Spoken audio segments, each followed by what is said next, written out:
Spidercast, o podcast de cultura geek.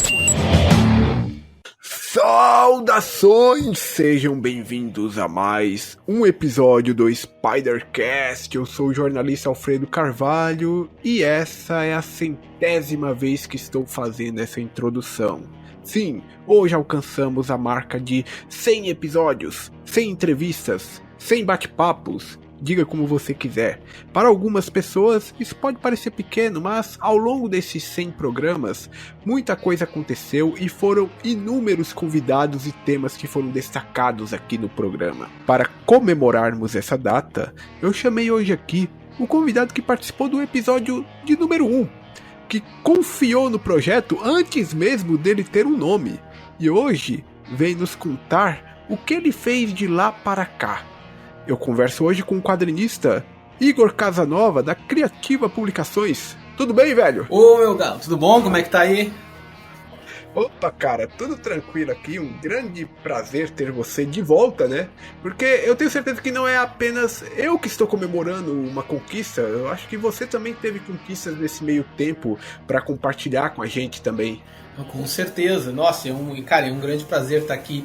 Eu lembro da nossa primeira conversa que ela fez aqui. Eu tava começando até na parte dos quadrinhos, assim como tu tava começando o podcast. Cara, eu fui dar uma olhada, né, no programa número 1, agora pouco antes de começarmos, né? Eu até me assustei um pouco no começo, cara. Eu tava muito retraído, né? Eu acho que, tipo assim, eu não percebo. Nós que estamos produzindo alguma coisa, a gente não percebe, passa desapercebido, mas a gente melhora com o tempo. Não, com certeza, né? No caso aqui do teu, agora tu tá mais descontraído, tá? Vou reparar até no jeito que tu fala, assim. Aquela primeira vez era a primeira vez, né, cara? A gente meio que tá ali, não sabe exatamente pra onde as coisas vão, né, e tudo mais. Só que, felizmente, né, a gente vai aprendendo com o tempo, vai aprendendo a se comunicar melhor. Mesmo que são ainda não é das melhores, mas eu tô sempre buscando melhorar, né. E eu acho que, assim como você também, né, você entrou no meio dos quadrinhos e hoje, olha só você aí, você tá com a Criativa hoje, cara. Não, é verdade, não só com a Criativa, cara. Eu tenho o meu selo editorial, que é o CQ, né, que trabalha eu e mais uma galera ali, pessoal, gente finíssima. Além disso, cara, além de toda essa parte de quadrinhos, agora, graças a Deus, eu consegui botar minha banda nos eixos, tô voltando a tocar aí, então eu tô num momento muito bom, cara. Pô, eu lembro quando você veio aqui, né, a gente ainda tava naquele cenário meio de pandemia ainda, isolamento, né, as coisas estavam voltando, e agora, né, a gente teve aí esse ano que passou as coisas voltando aí, né, e vida normal agora também, né. E o vírus tá aí, a gente vai ter que conviver com ele por um tempo, né, mas o próprio, além das vacinas, né, o próprio ser humano já tá mais adaptado, como é a ordem natural das coisas, né? Então um dia ia ter que liberar a galera. Graças a Deus esse dia chegou, tá voltando os eventos. Nossa, eu fiquei muito, muito feliz no segundo semestre de 2022, agora poder ir em eventos de quadrinhos também, que estavam também, acho que 2 anos sem ter evento. Fui na Comic Con do Rio Grande do Sul, não consegui ir na CCXP, mas quero ver se agora em 2023 eu vou na CCXP.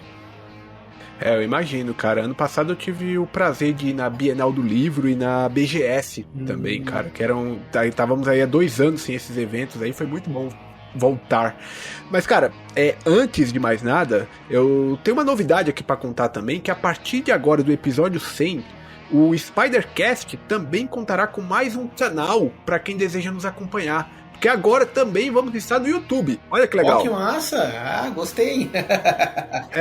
Eu sei que tem muita gente que fala, pô, Spotify, Deezer, eu não sou muito dessas plataformas, eu preferiria estar no YouTube, mesmo que não tenha imagem, mas aí cita o exemplo Nerdcast, então beleza, vamos, a partir de agora, do episódio 100, os episódios também vão ser postados no YouTube, no nosso canal do Spidercast. Então, você que chegou agora, se inscreva no canal também, ativa as notificações e vamos ajudar a gente a crescer aqui também, né?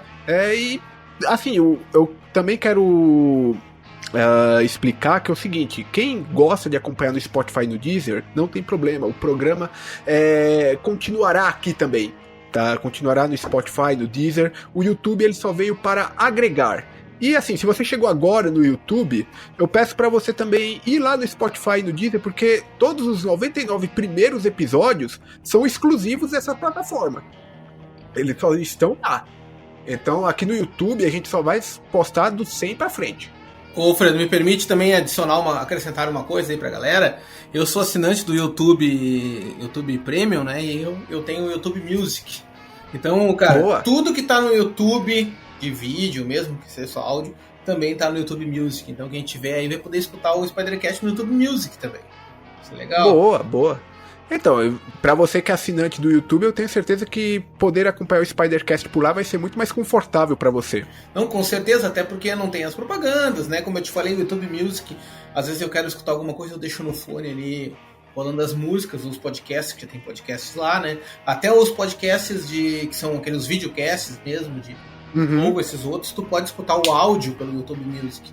E eu falando, é muito legal. Ô, cara, parabéns, é uma opção interessante pra galera aí que escuta o podcast. Valeu, cara. E também obrigado por apostar na gente, né? Como eu falei na introdução, você apostou no nosso programa antes mesmo de eu ter um nome pra ele, né? Pra quem não sabe, o Igor na época tava recém lançando não é propaganda, um projeto no Cartaz, né, do Justiceiro Supernova. Sim. A gente falou sobre isso no episódio 1. E ele me mandou e eu falei, cara, eu tô pensando em fazer alguma coisa nas próximas semanas. Você topa participar do primeiro episódio? Ele, não, topo. Eu não tinha nem o nome ainda do programa do negócio. Então, obrigado aí também por acreditar no projeto. Tamo junto, cara. Eu gosto de fazer esse tipo de coisa, assim. Sabe, eu gosto de... me convidou, eu aceitei, não tem essa...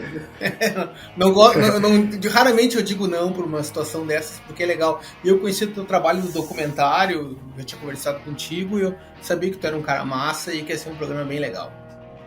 Pô, valeu, cara. A gente vai falar mais sobre isso mais pra frente, só que antes também, deixa eu avisar a galera que este episódio é um oferecimento da Canicos Moda Nerd, a primeira e única loja focada na moda nerd de super-heróis brasileiros. Acesse o site e use o nosso cupom de desconto presente no link da descrição. O herói brasileiro, Fast Canicos. Você está ouvindo Spidercast, o podcast de cultura geek. É o seguinte, quando você participou do primeiro episódio, eu disse pra ti que eu ia manter uma tradição aqui, de sempre pedir para o convidado uma indicação no começo do episódio. E de fato, eu mantive isso e virou uma marca do podcast. Porque na minha visão, é uma maneira de deixar o convidado à vontade logo de cara, né? E também de uma forma de trazer uma curiosidade inédita pra quem tá escutando, né? Olha, o que será que aquela pessoa gosta de consumir nos tempos livres dela? Então, novamente, eu vou pedir pra você uma indicação do que você tem acompanhado aí nos últimos dias. A nível de curiosidades, no episódio 1 você indicou a HQ Dreadstar, do quadrinista Jim Starlin. Sou fã! Pois é, cara. E atualmente, o que você tem aí acompanhado que você pode estar indicando pra esse bando de nerd que nos escuta? Cara, de quadrinhos que eu tenho acompanhado e que eu também faço, eu também lanço a HQ, mas eu tenho o privilégio de ser um dos primeiros a ler por causa disso e tá sensacional. Tava até conversando com ele hoje, planejando fazer um compilado, acho que ele já veio no teu podcast, é o Betamax do Hugo Máximo. Cara, o Betamax... 2 vezes. Muito, muito massa, cara. Claro, tem vários quadrinhos que eu tô acompanhando, mas assim, o Betamax se destaca pelo fato de ser uma série mensal e o Hugo mantém aquela regularidade. Uhum. Agora tem até assinatura. Cara, o Betamax é fora de série, assim, eu recomendo, cara. Recomendo, quem quiser ler uma história. É uma história, assim, diferente, porque ela não tem uma ordem cronológica, às vezes uma que está numa edição continua numa edição para trás. É um negócio, cara, é uma HQ muito genial, cara. Muito interessante também. O Hugo, ele veio aqui 2 vezes já, né? Uma vez entrevistando ele, né? Outra vez foi para um especial que eu gravei sobre o Homem-Aranha, né? Já que ele é muito fã do Homem-Aranha também. E, cara, é uma curiosidade, porque assim, quando eu chamei ele para participar daquele meu documentário de TCC, na época, assim, o que predominava pra ele era a Liga Vingadora, né? Sim. Que é o grupo de super-heróis dele e tudo mais. O Betamax surgiu depois que ele mandou os vídeos gravados pra mim, né? E foi uma coisa que, pelo que eu tava conversando com ele, foi um projeto meio que secundário ali, mas o negócio tomou uma proporção gigante, né? E olha o tamanho que isso tá hoje. Cara, olha, em junho agora vai fechar 24 edições, cara. 2 anos, 2 temporadas de Betamax.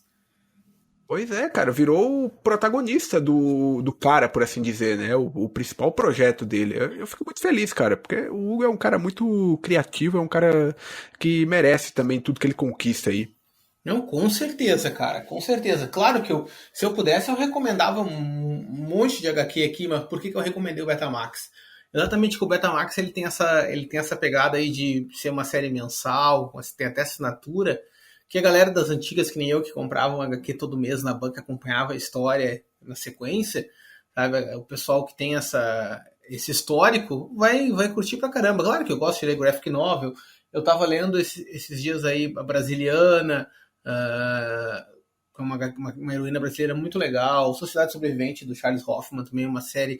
Ela não é uma série mensal, mas é uma série muito legal, de apocalipse zumbi, vampiro. Então tem várias edições legais, mas o que a do Hugo se destaca é exatamente por isso. Além da história bem feita, né, que o Hugo é um excelente escritor, um excelente desenhista, ela tem essa regularidade de todo mês, toda edição, entendeu?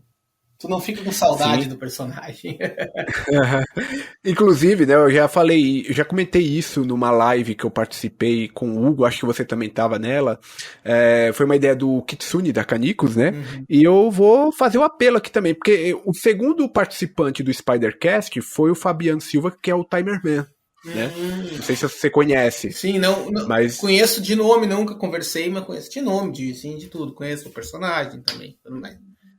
Então, eu vou querer conversar com esses dois aí pra, quem sabe, rola aí um crossover entre o Betamax e o Timerman. Já pensou? Ia ser legal, né? Mas aí fica a pergunta, o Betamax viaja no tempo? Pois é, né? Não, pode até colocar a brincadeira dentro do crossover, né? Ô Hugo, Fabiano, vocês dois aí, cara, vocês podem muito bem planejar isso aí, hein? Eu posso ajudar aí com o contato, hein? Ó, se estiverem ouvindo nós aí, ó, por favor, colaborem, façam. Fica a dica. E assim, a gente tá conversando aí sobre nossos amigos aí, você já mencionou o Hugo e tudo mais, porque é o seguinte, cara, para celebrarmos a marca de 100 episódios, né, eu também convidei alguns amigos dos quadrinhos nacionais para participar deste episódio, né? E pedi para eles que eles mandassem 2 perguntas, né? Uma para mim e outra para você, a respeito dessa nossa trajetória de quase 1 ano. Você tá preparado? Claro, sempre. Então, o primeiro deles é o Lorde Lobo, criador do Penitente e também dono do canal Grandes Heróis BR.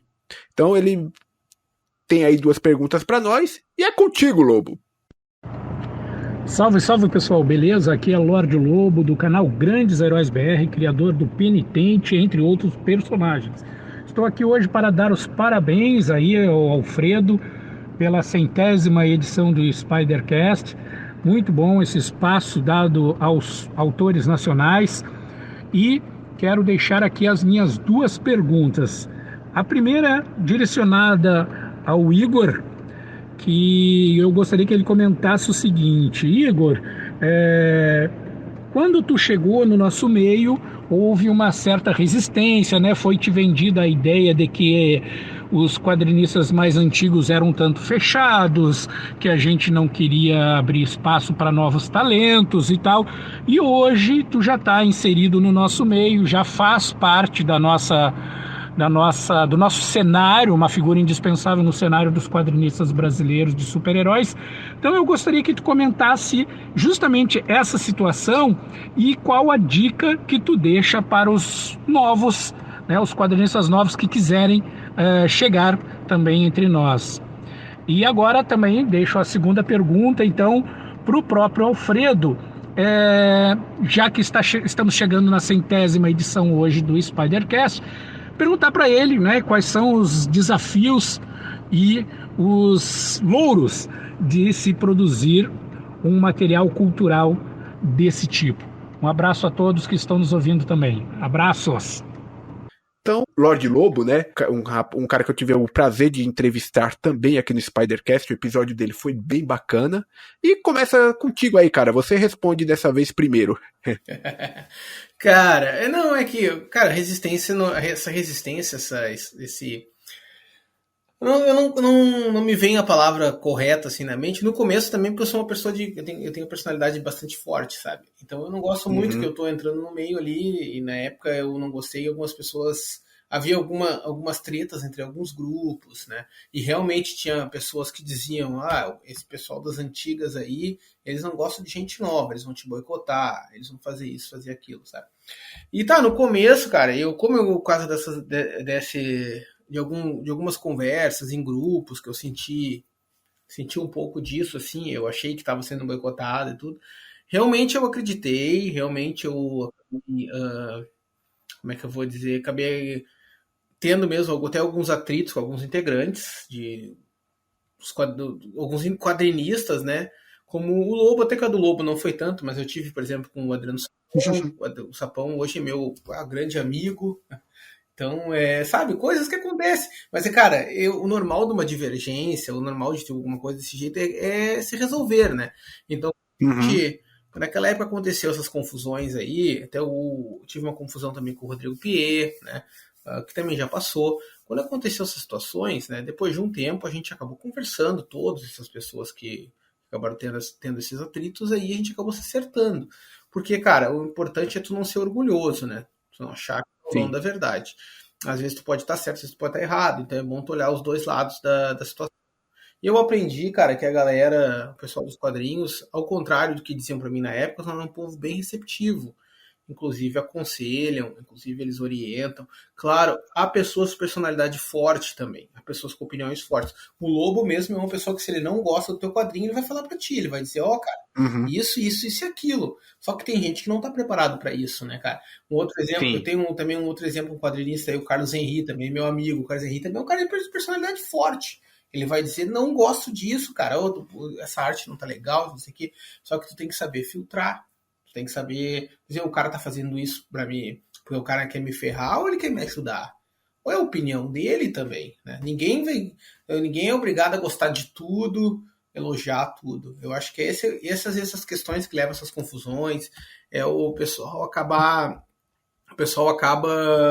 levando pro pessoal, às vezes, uma crítica, que às vezes nem é pessoal, tá? Então eu acabei fazendo amizade com esses caras tudo. Lobo hoje é meu amigaço, cara. E eu tive algumas diferenças com ele, mas não foi tanto. O Sapão, meu amigo. Piet também é meu amigo. Essa galera toda aí que eu acabei tendo algumas divergências. Pessoas que eu achava que eram meus amigos, que eram pessoas que eu achava que me apoiavam, eu vi que não me apoiavam tanto. E cara, vai acontecendo. Então, o meu conselho para isso não acontecer com novos quadrinistas tu tem teu projeto, tem teu trabalho. Cara, procura alguém para te aconselhar, te orientar. Ouve também os outros, tá? Seja humilde. É o fundamental. Hoje em dia tem gente que me procura, eu com a Criativa eu tento lançar o material de todo mundo, da galera toda. Eu tenho um selo editorial com o Cris Stucci, o Fábio Marmit, o Micaías, que é o CQ, que essa a gente faz o trabalho editorial. Tá? A diferença na Criativa tu me manda o material pronto e eu lanço. Na CQ a gente produz o material, a gente faz a curadoria. Então, cara, eu tento pegar toda essa galera nova aí que quer, eu quero lançar meu quadrinho. Se eu conseguir ajudar, se eu conseguir encaminhar, eu faço, aconselho e tudo mais. Por quê? Porque isso é uma coisa que eu senti falta na época. Que às vezes alguns veteranos, algum desse pessoal aí do mercado, queria me aconselhar e eu não aceitava porque eu senti falta de alguém que chegasse e te esticasse a mão e dissesse assim, vem aqui comigo que eu vou te dar uma força, vamos publicar o teu quadrinho, né? E aí é isso aí, cara. Eu acho que a galera que quer começar, quer entrar no mercado, procura alguém que possa te ajudar. Hoje em dia tem muita gente aí que tá estendendo a mão para o pessoal novo. Tem as gráficas por demanda, que além da minha, que é a Criativa, tem a Neubert, tem outras gráficas por demanda aí. Ninguém é concorrente de ninguém, porque nem tem mercado grande para ser concorrente, né? A galera, todo mundo é unido aí. Procura alguém que vai te ajudar. Tem desenhistas que cobram mais barato de pessoa que tá começando para ajudar aquela pessoa a publicar. Cara, é só querer, sabe? Só querer e se dedicar. Então, procurem, peçam ajuda. E se alguém tá ouvindo esse podcast, tá ouvindo o podcast agora e pensar, eu queria lançar um quadrinho, mas não sei como, eu tenho receio. me procura que eu tô aqui para ajudar. Vou estender a mão para te ajudar no que for aí, tá? Pode contar comigo. É legal, cara. Eu sei que por conta desse meu projeto mais jornalístico, né, e por conta também do meu documentário de TCC, eu acabei muito envolto dentro do meio de vocês, né, e eu vejo que entre vocês, assim, né, vocês são muito unidos, né, Sim. eu acho muito legal essa união de vocês e a maneira como vocês se ajudam um ao outro, como vocês se divulgam, né, de verdade, eu torço muito pra vocês muito por causa disso também, né, cara? É um ambiente gostoso de se frequentar. Acho que os atritos eles acontecem, mas o importante é o agora também. Com certeza, cara. E como eu te falei, as pessoas pensam diferente, cara. Uma hora tu vai divergir no assunto de outra pessoa, Uhum. e assim, como eu falei, e uma hora tu vai, tu acha uma que a pessoa tá fazendo uma crítica para te ajudar, tá te dando um conselho, e de repente tu pode levar pro pessoal. Eu acho que isso é Sim. a primeira coisa que tem que filtrar e não levar pro pessoal. Acho que é importante Eu, isso. eu conheço muita gente, cara, que não sabe ouvir críticas, né? E já leva logo pro pessoal. Esse é um problema dessa geração atual, principalmente, né? O pessoal não consegue mais ouvir um feedback, né? Eles já pensam logo que a pessoa tá querendo ofender elas. Isso é um problema atualmente. Eu espero que algum dia a gente supere isso também, né? Você falou aí do Lobo, né? Até curiosidade, eu comentei isso no episódio quando ele veio pra cá, né? A maneira como a gente se conheceu, aí não teve treta, não teve nada, né? Uhum. Mas foi um negócio, rolou ali um pequeno atrito, né? Porque foi na apresentação do meu documentário, foi no lançamento, né? Teve o lançamento lá no YouTube e durante o lançamento, acho que você deve saber, tem aquele chatzinho, né? Que vai acompanhando o documentário em tempo real, né? Sim, sim. E aí lá veio toda a galera que participou e veio outras pessoas, porque o documentário foi muito divulgado por essa galera, né? E aí apareceu o Lobo lá, eu não conhecia o Lobo nessa época, né? Não conhecia o canal Grandes Heróis BR, nem nada nessa época, né? E o Lobo, naquele tempo, ele ele elogiou o meu trabalho, mas ele também fez umas críticas muito fortes lá na época, né? E aí depois ele pegou meu contato, aí veio falar comigo, aí passou um feedback também do meu trabalho, falou, olha, eu achei legal isso que você fez, só que tipo, ele não concordou muito com a temática da referência, né, da referência americana e tudo mais, que aí entrou toda naquela discussão se tem ou não essa referência, né, e depois disso, né, eu convidei ele para participar do Spider-Cat. Eu não lembro qual é o número, mas eu lembro que na época, quando eu falei que tinha convidado ele, muita gente falou: ah, eu quero ver esse episódio. Sei lá, talvez pensou que a gente fosse brigar aqui, debater. Não, foi um episódio super legal, cara. A gente teve um bate-papo muito bacana. E hoje é um cara que eu admiro bastante também, o Lorde Lobo. Não, o Lobo, eu sou um dos principais apoiadores, acho que atualmente, do Grandes Heróis BR, ele com os sorteios da Criativa e tudo. Cara, pra te ver como o apoio é grande que eu tô fazendo lá, porque eu tô sorteando uma HQ por semana lá. Uhum. E cada HQ que eu faço aqui, eu levo um tempão pra fazer. Então, às vezes, a galera se questiona, algumas pessoas que compram comigo mandam e-mail, meu HQ não chegou ainda.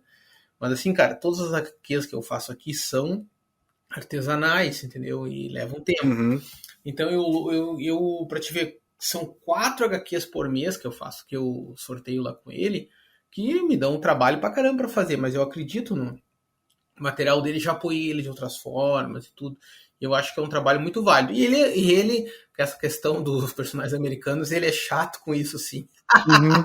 E eu tive até o pessoal tava zoando ele, teve um episódio do Papo Heróico, que ele tava viajando, ele pediu pro Hugo apresentar, né? E eu fui o entrevistado. e no Papo Heróico eu falei, não lembro o que na frase eu falei, que a ideia é fazer, tipo, coisas que a gente quer fazer uma coisa que relembre também o que a Marvel, a DC fizeram tal época. Ele não gosta que cite. Aí o pessoal começou a botar nos comentários, o Lobo vai pirar, tu falou Marvel, DC.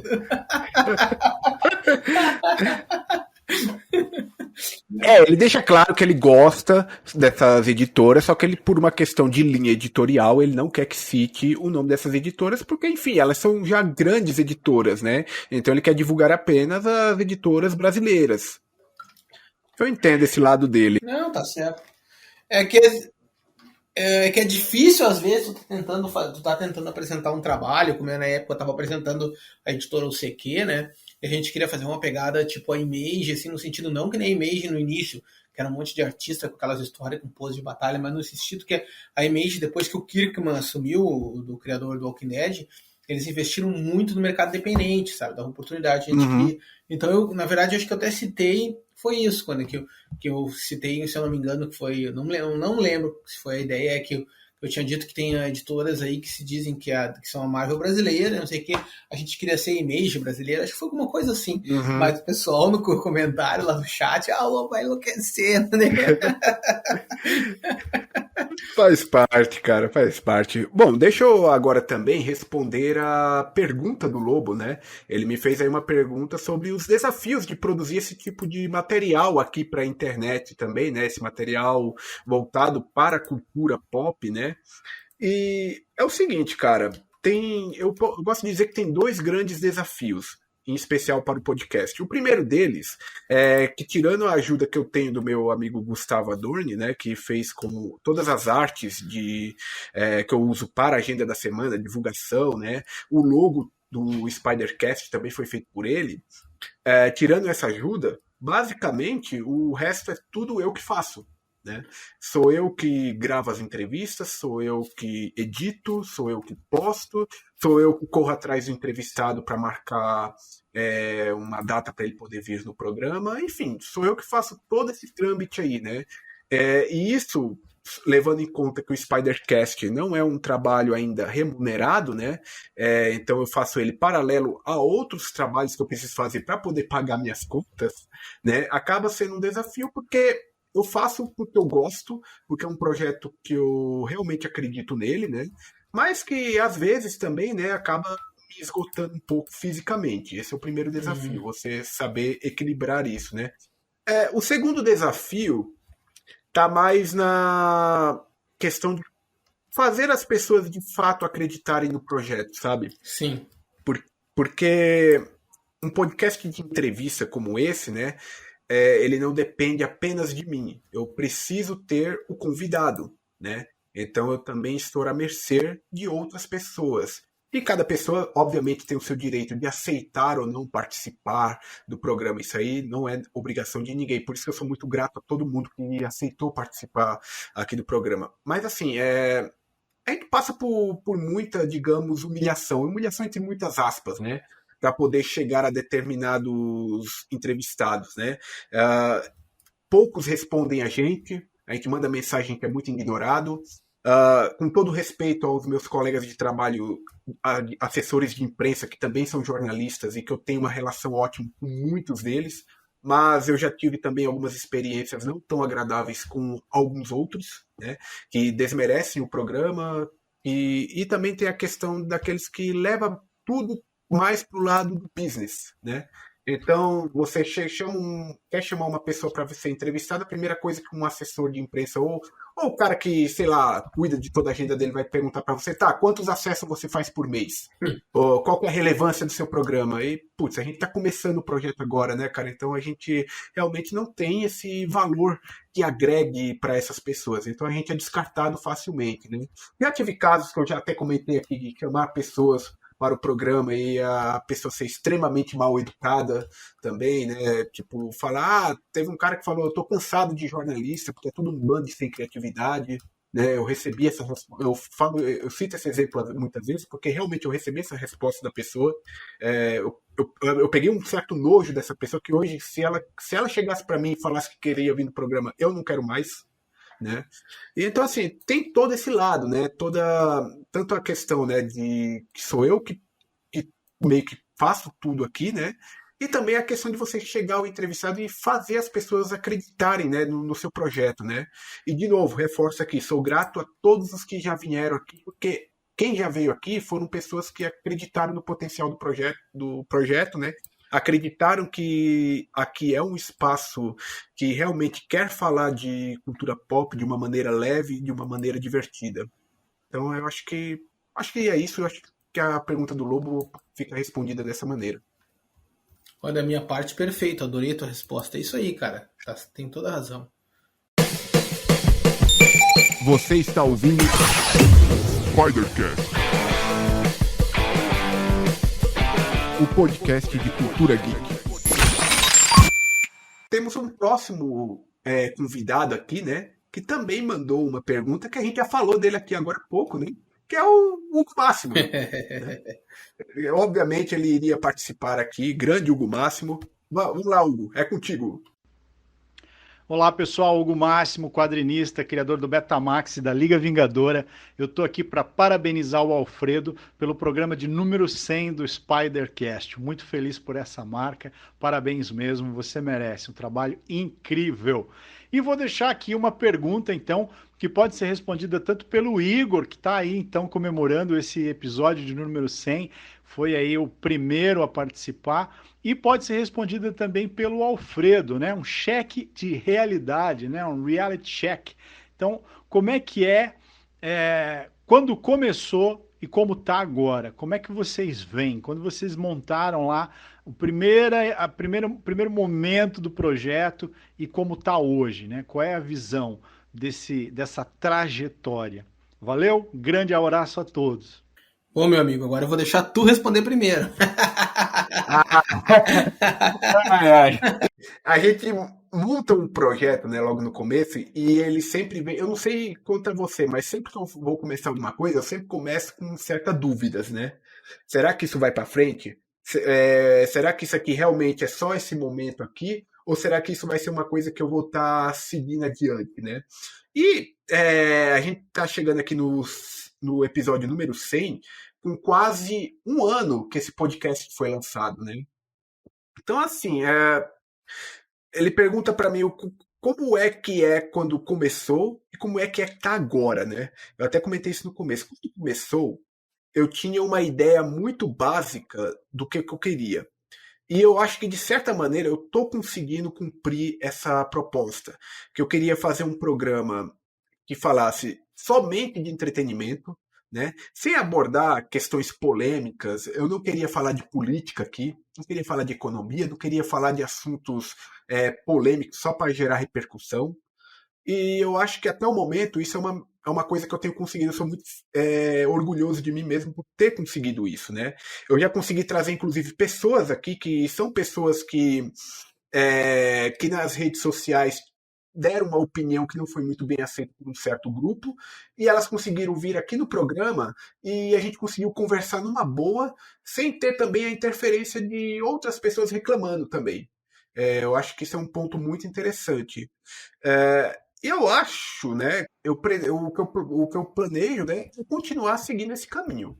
Eu acho que é isso que eu posso responder. Agora é contigo, mano.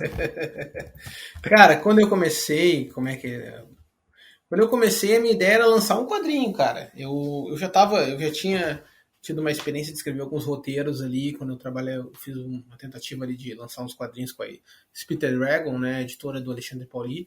Na época eu preferi sair, tá? Foi eu mesmo que decidi sair, para futuramente lançar os meus quadrinhos, caso eu mesmo, né, lançar por mim mesmo, né, do it yourself, que nem diziam os punks, né, faça você mesmo. Isso foi em 2020, tanto que eu só lancei em 2022, pra te ver. Cara, naquela época eu tinha planejado lançar um quadrinho, lançar 2, 3, fazer uns 2 lançamentos por ano, né? Mas não tinha uma ambição de ser um grande quadrinista, né? Ou de ter uma editora de verdade, sem ser um selo, porque o selo qualquer um pode ter, né? Tu vai lá e cria, vamos supor, Alfredo Carvalho Comics, tu tem o teu selo, né? E, cara, né, eu não tinha muita essa ambição. Só que o que aconteceu? Foi com o tempo, foi acontecendo tudo naturalmente, sabe? Fiz muitos contatos no meio. Conheci quadrinistas que me inspiraram a fazer mais do que aquilo que eu tinha planejado no início, né? Por exemplo, o Hugo foi o Hugo, através do Betamax, eu vi que era possível o cara fazer alguma coisa a longo prazo nos quadrinhos, sabe? Que nem o Hugo tá fazendo, com lançamentos regulares. Claro que o Hugo, além de ser uma máquina de escrever, ele também é uma máquina de desenhar, ele produz pra caramba, né? É bem diferente. Mas, sabe, eu comecei a trabalhar, me planejar, O início, quando a Criativa surgiu, era realmente para lançar os meus quadrinhos, né? Na época, no início da Criativa, quando a Criativa como site gráfica, né? O Alexandre Pauli da Spitter também era meu sócio, a ideia dele era a gente fazer os nossos quadrinhos e ocasionalmente lançar os quadrinhos dos outros. Mas aí, cara, eu comecei a ver que seria interessante publicar o material da galera. Eu convidei o Hugo para começar a lançar o Betamax comigo, que a Kalima tinha fechado na época, né? E assim, o que acontece, cara? Acabou que foi evoluindo tudo naturalmente. Hoje tá numa... Não tá ainda no que eu quero hoje. Hoje eu acabei tomando tanto gosto no mercado que eu quero mais. Eu já tô planejando agora, tá em produção. Eu tô escrevendo o roteiro de uma HQ de 12 edições mensais, de 20 páginas. Estou escrevendo o roteiro de uma minissérie de 6 edições mensais de 20 páginas, outra minissérie e outra. Então eu estou com cada uma 20 páginas, 120, 240. Olha, mais de 300 páginas de roteiro eu estou escrevendo aqui. Já comecei a trabalhar, estou produzindo tudo ao mesmo tempo, porque eu quero lançar 2 anos de HQ, tá? 2 anos em sequência. As 12 primeiras edições, aí 2 minisséries vão ser lançadas simultaneamente, e depois mais 6 edições, assim, as 2 minisséries têm 6 edições, né? Então são 24 meses de quadrinhos, mais de 30 edições. Eu tô planejando, já tô com a equipe pronta em determinado minissérie, já tô com a equipe pronta na maxi-série, e a minha ideia é, cara, inundar o mercado de quadrinhos, né? Tô com toda essa história. O Chris Stussy, que é o editor junto comigo lá na UCQ, ele tá fazendo vários spin-offs dessa história com outros roteiristas. Então, cara, veio aquela ideia, veio aquela necessidade de publicar, sabe? Necessidade de expressar, de mostrar uma história, e nós vamos lançar. Então, provavelmente, nós vamos ter quadrinho engatilhado até 2025, cara. Talvez em 2025 tu esteja me chamando aqui, e aí agora que acabou teus 24 meses de quadrinhos, tu pretende lançar mais de novo, algum projeto desse tamanho, entendeu? Mas a ideia é, cara, e começou com uma ideia de lançar um quadrinho pessoal meu, um personagem que eu como a maioria dos quadrinistas que eu conheço, que criou quando era guri, lia gibi, quando era guri, criou um personagem, tudo, e olha que se transformou. Cara, eu tô muito feliz com isso, cara, muito feliz, e eu acho que o futuro será próspero para todos nós quadrinistas, todos nós, no caso, músico, eu também sou músico, jornalistas e tudo mais, porque, cara, nós estamos entrando num bom momento, sabe? A pandemia deixou o pessoal muito carente de coisa, e eu acho que essa carência nós estamos suprindo, vamos começar a suprir agora. Então, na hora do quadrinho nacional, realmente tem um mercado forte, né, de quadrinho nacional, porque o quadrinho não só, tipo, a galera do Maurício de Souza, que é o único quadrinho nacional que não é independente, né? Eu digo porque o quadrinho nacional mainstream é a Maurício de Souza, né? É a MSP. Mas tá na hora de todos nós, assim, eu não digo nem que a gente saia do underground, saia ali, mas a gente ser midstream, né? A gente ser conhecido por pessoas que não conhecem apenas quadrinhos. Acho que está na hora e eu acho que vai começar a acontecer muito em breve. Muito em breve. O que eu já até comentei em outros podcasts aqui, outros convidados também comentou isso, né? Que o que fez uma Maurício de Souza Produções se tornar essa potência que se tornou hoje em dia, é porque além de ter talento, né? O Maurício de Souza é um cara muito visionário, ele é um bom administrador também, né? Então, o que talvez esteja faltando e o que vocês estão chegando aí com essa proposta é de, além também de ter o trabalho bem feito, né? Também ter alguém com essa cabeça, uma pessoa que esteja ali pensando num sentido mais administrativo também e que pode, quem sabe, né, aquecer esse mercado de quadrinhos nacionais aqui no Brasil, né? Cara, é que o mercado de quadrinhos é que nem o mercado da música hoje em dia. Eu, como músico, posso dizer, não é só quadrinhos, a música também não é só música. Tem que ter o merchandising, né? Tem que ter os produtos, o licenciamento. Cara, o Maurício de Souza ganhou muita grana com licenciamento. Lembra do elefante da Sica? Não sei se você chegou a pegar. Aquilo ali foi. Turma da Mônica. Quantos produtos da Turma da Mônica tem aí? Miojo da Turma da Mônica, entendeu? São coisas que o Maurício visionariamente fez. E claro que o quadrinho independente, principalmente o do super-herói, é mais difícil, né? Que é um público mais que não é um público infantil, assim. Mas cara, há maneiras. Hoje em dia hoje em dia tem equipamento que permite que tu faça N coisas. Eu tenho ideia para lançar. Uhum. E além de toda essa série de quadrinhos que eu falei contigo, eu tenho ideia para lançar action figures, tenho ideia para lançar Olha aí. RPGs, card games, cards colecionáveis. Cara, tudo isso agrega ao produto, sabe? E é isso que faz falta. Hoje em dia, cara, a gente tem, por exemplo, há 10 anos atrás, se eu quisesse fazer um projeto ambicioso dele, eu ia ter que buscar alguém para fazer card game para mim. Como é que eu ia fazer o action figure, né? Hoje em dia tem impressoras 3D até para fazer miniatura, peça de action figure. Eu ia ter que achar alguém, alguma empresa que fizesse, né?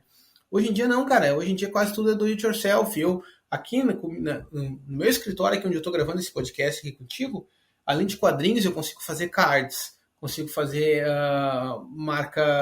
página, marcador de página, consigo fazer N coisas, cara, que antigamente eu não conseguiria fazer. Hoje eu faço. Livros de RPG, tudo eu faço, entendeu? Então eu já tenho esse meio, né? E agora eu quero agregar muito mais coisas. E além de ter esse conteúdo para mim, de ter essa opção para mim, eu quero chegar ao ponto futuramente que eu possa ofertar isso para outros quadrinistas. Eu quero lançar o meu RPG, quero lançar o meu card game. Aliás, o card game do Capitão Gordo, né, do Silas, tá na loja da Criativa, eu tô fazendo o card game dele. Cara, e dessa opção pra galera aí, pro pessoal poder fazer também. Eu acho que é o jeito do mercado crescer, isso aí, a enxergar além dos quadrinhos, né? Além dos quadrinhos. Claro que o mercado, por exemplo, americano, né, cresceu muito, até o mercado de quadrinhos deles perto do resto do mercado tá pequeno, porque, por exemplo, os Vingadores, coisa tudo por causa do cinema, né? Agora tu pega o público Sim. dos Vingadores do cinema, que vê a animação dos Vingadores e vê série da Marvel, e tu compara com o público que lê quadrinhos dos Estados Unidos, o público da TV, coisa é muito maior, né? O quadrinho não é mais a principal forma de representação desses personagens. Só que aqui no Brasil, né, a gente não tem como fazer um filme do Penitente, do Lorde Lobo, com todo aquele nível de cuidado da Marvel, né? Fazer um filme do Betamax, né? Então, o que sobra para nós, assim, a gente focar em outras mídias, claro, e focar em outros produtos que vão agregar aos nossos quadrinhos. Eu acho que o cara tem que saber trabalhar em conjunto, cara. Conjunto, assim. Até, hoje em dia, eu acho que é até mais tranquilo o cara fazer animações, né, digitais, action figures, né, que é o famoso bonequinho, hominho, que a mais antiga falava os bonequinhos, hominho, coisa assim. Miniaturas, cara, miniaturas é legal, cara. Eu acho show, cara, eu tenho várias miniaturas de RPG, assim, acho legal.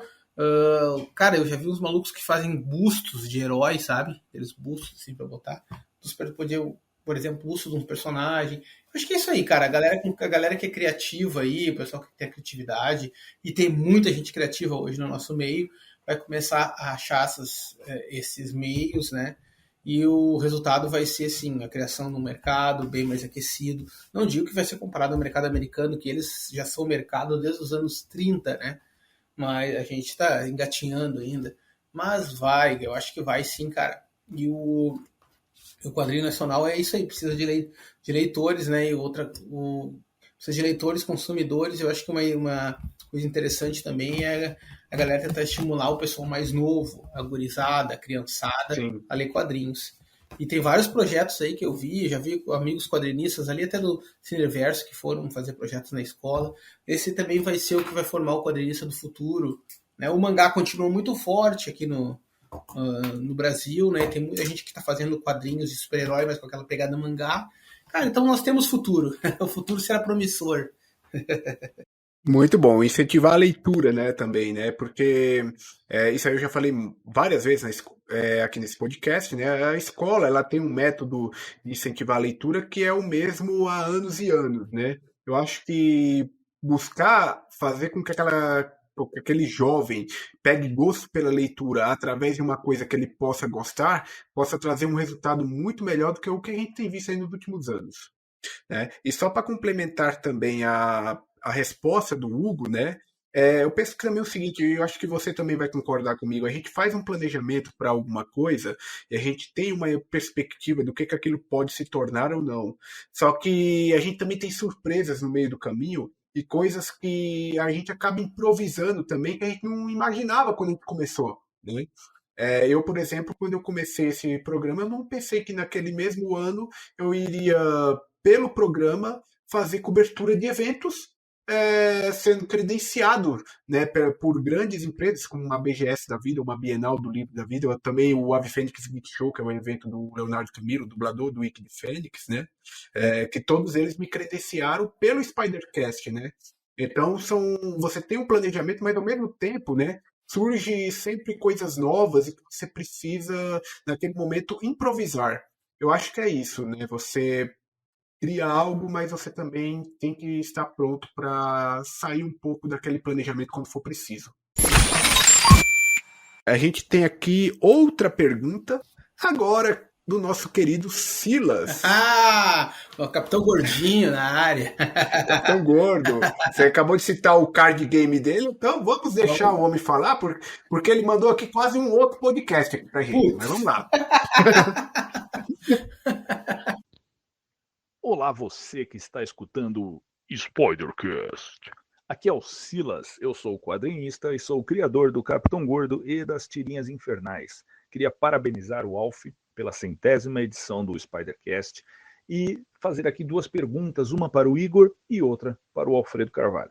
A pergunta para o Igor é a seguinte: eu queria saber o que ele acha da venda direta através dos canais online, da ação dele ir atrás do cliente ao invés de aguardar o cliente, se ele acha isso é válido, se ele acha que isso é interessante, como que ele vê essa estratégia da venda direta sendo uma gráfica, né? E eu queria fazer uma pergunta para o Alf, né? Queria saber, já que moramos aí em cidades tão próximas, eu e ele, quando que nós vamos unir as nossas mesas, os nossos microfones e fazer um GordoCast? E é isso, galera. Vai ser um prazer quando esse sonho se realizar. E aqui vai uma pergunta bônus para o Igor Covanova. Eu queria saber se ele já encontrou o teco de dedo que o Gambá escondeu no cemitério construído embaixo do terreno indígena da casa dele. Ótimo podcast para vocês. Abraços. Vou responder primeiro a última pergunta, né? Não, o dedo já foi colado, né? O cemitério já foi purificado aqui por 100 padres jesuítas, fizemos todo o ritual. Não por enquanto. Que história é essa, cara? O quê? Do Gambá? Ou do Que história é essa? Cara, não, é que assim, ó, o que acontece? Uma vez nós estávamos ao vivo ali no Cineverso Clube e eu disse, pessoal, vou ter que sair correndo aqui. E aí eu saí e por que aconteceu? Eu tava lá na rua, na frente da minha casa, o meu cachorro matou um gambá. E, cara, eu tive que enterrar, eu peguei lá, voltei e falei, pessoal, vou ter que sair porque eu vou ter que enterrar o gambá. E era tipo 10, 11 horas da noite. Aí eu mandei foto pra eles, assim, eu enterrando o gambá aqui no pátio. E aí eu contei pra eles que não é a primeira vez. Meus cachorros tinham matado vários gambás, assim, e eu tinha enterrado vários aqui no pátio. Eles disseram que era um cemitério maldito, sabe? Cemitério E aí, quando eu sofri um acidente de trabalho aqui, eu cortei a ponta do dedo na guilhotina. Nossa. Eu não tava nem usando a guilhotina, assim, sabe? Eu tava limpando um negócio assim. Aí eu me virei, minha mão encostou na lâmina, e a lâmina atravessou meu dedo, assim. E aí eles disseram que era a maldição dos gambás. Deu várias piadas internas na época. Eu brincava que eu sacrificava gambás pra invocar Cthulhu, né? Pra tirar Cthulhu pro Deus do oceano, né? Pra ele vir exterminar a raça humana. Então, tinha várias histórias. Mas, cara, então agora já foi exorcizado aqui. Já chamamos você em padres jesuítas, fizemos ali um ritual ali. Teve o quê? Teve uns 10 metros cúbicos de água benta largada no meu pátio aqui, né? Quem não sabe, 10 metros cúbicos é 10 mil litros, né? De água benta largada no meu pátio. Agora tá tudo de boa, né? Não cortei mais o dedo, nenhum gambá demoníaco mais apareceu aqui, tá tudo de boa. Ainda bem. Legal contextualizar isso aí pra galera entender. E agora tem uma segunda pergunta. Da venda direta, né? Cara, depende de como é feita a venda direta. Eu não sei se eu entendi bem o que ele falou, que a venda direta seria a gente abordar as pessoas no WhatsApp e etc. Seria você ir até. É o ato de você ir até o cliente, ao invés do cliente ir até você. Pelo que eu entendi. Entendi. Não, cara, depende. Essa é uma situação bem até que eu aprendi também, tanto na parte de quadrinhos quanto na parte musical, que às vezes é chato tu ficar insistindo com as pessoas no por exemplo, falando do WhatsApp, né? Porque eu vender pessoalmente eu já fiz. Como eu moro numa cidade pequena, a maioria do pessoal que compra quadrinhos consome para fora. No caso, quando eu tenho que oferecer um quadrinho, eu tenho que oferecer pelo WhatsApp, né? Cara, eu acho. Já tive bons resultados, tive gente que gostou e comprou, e já tive gente que praticamente me bloqueou, se encheu o saco porque eu tô oferecendo um negócio ali no WhatsApp. Tudo, sabe? Então é um negócio, tem que ser feita uma estratégia bem boa para esse tipo de abordagem, tá?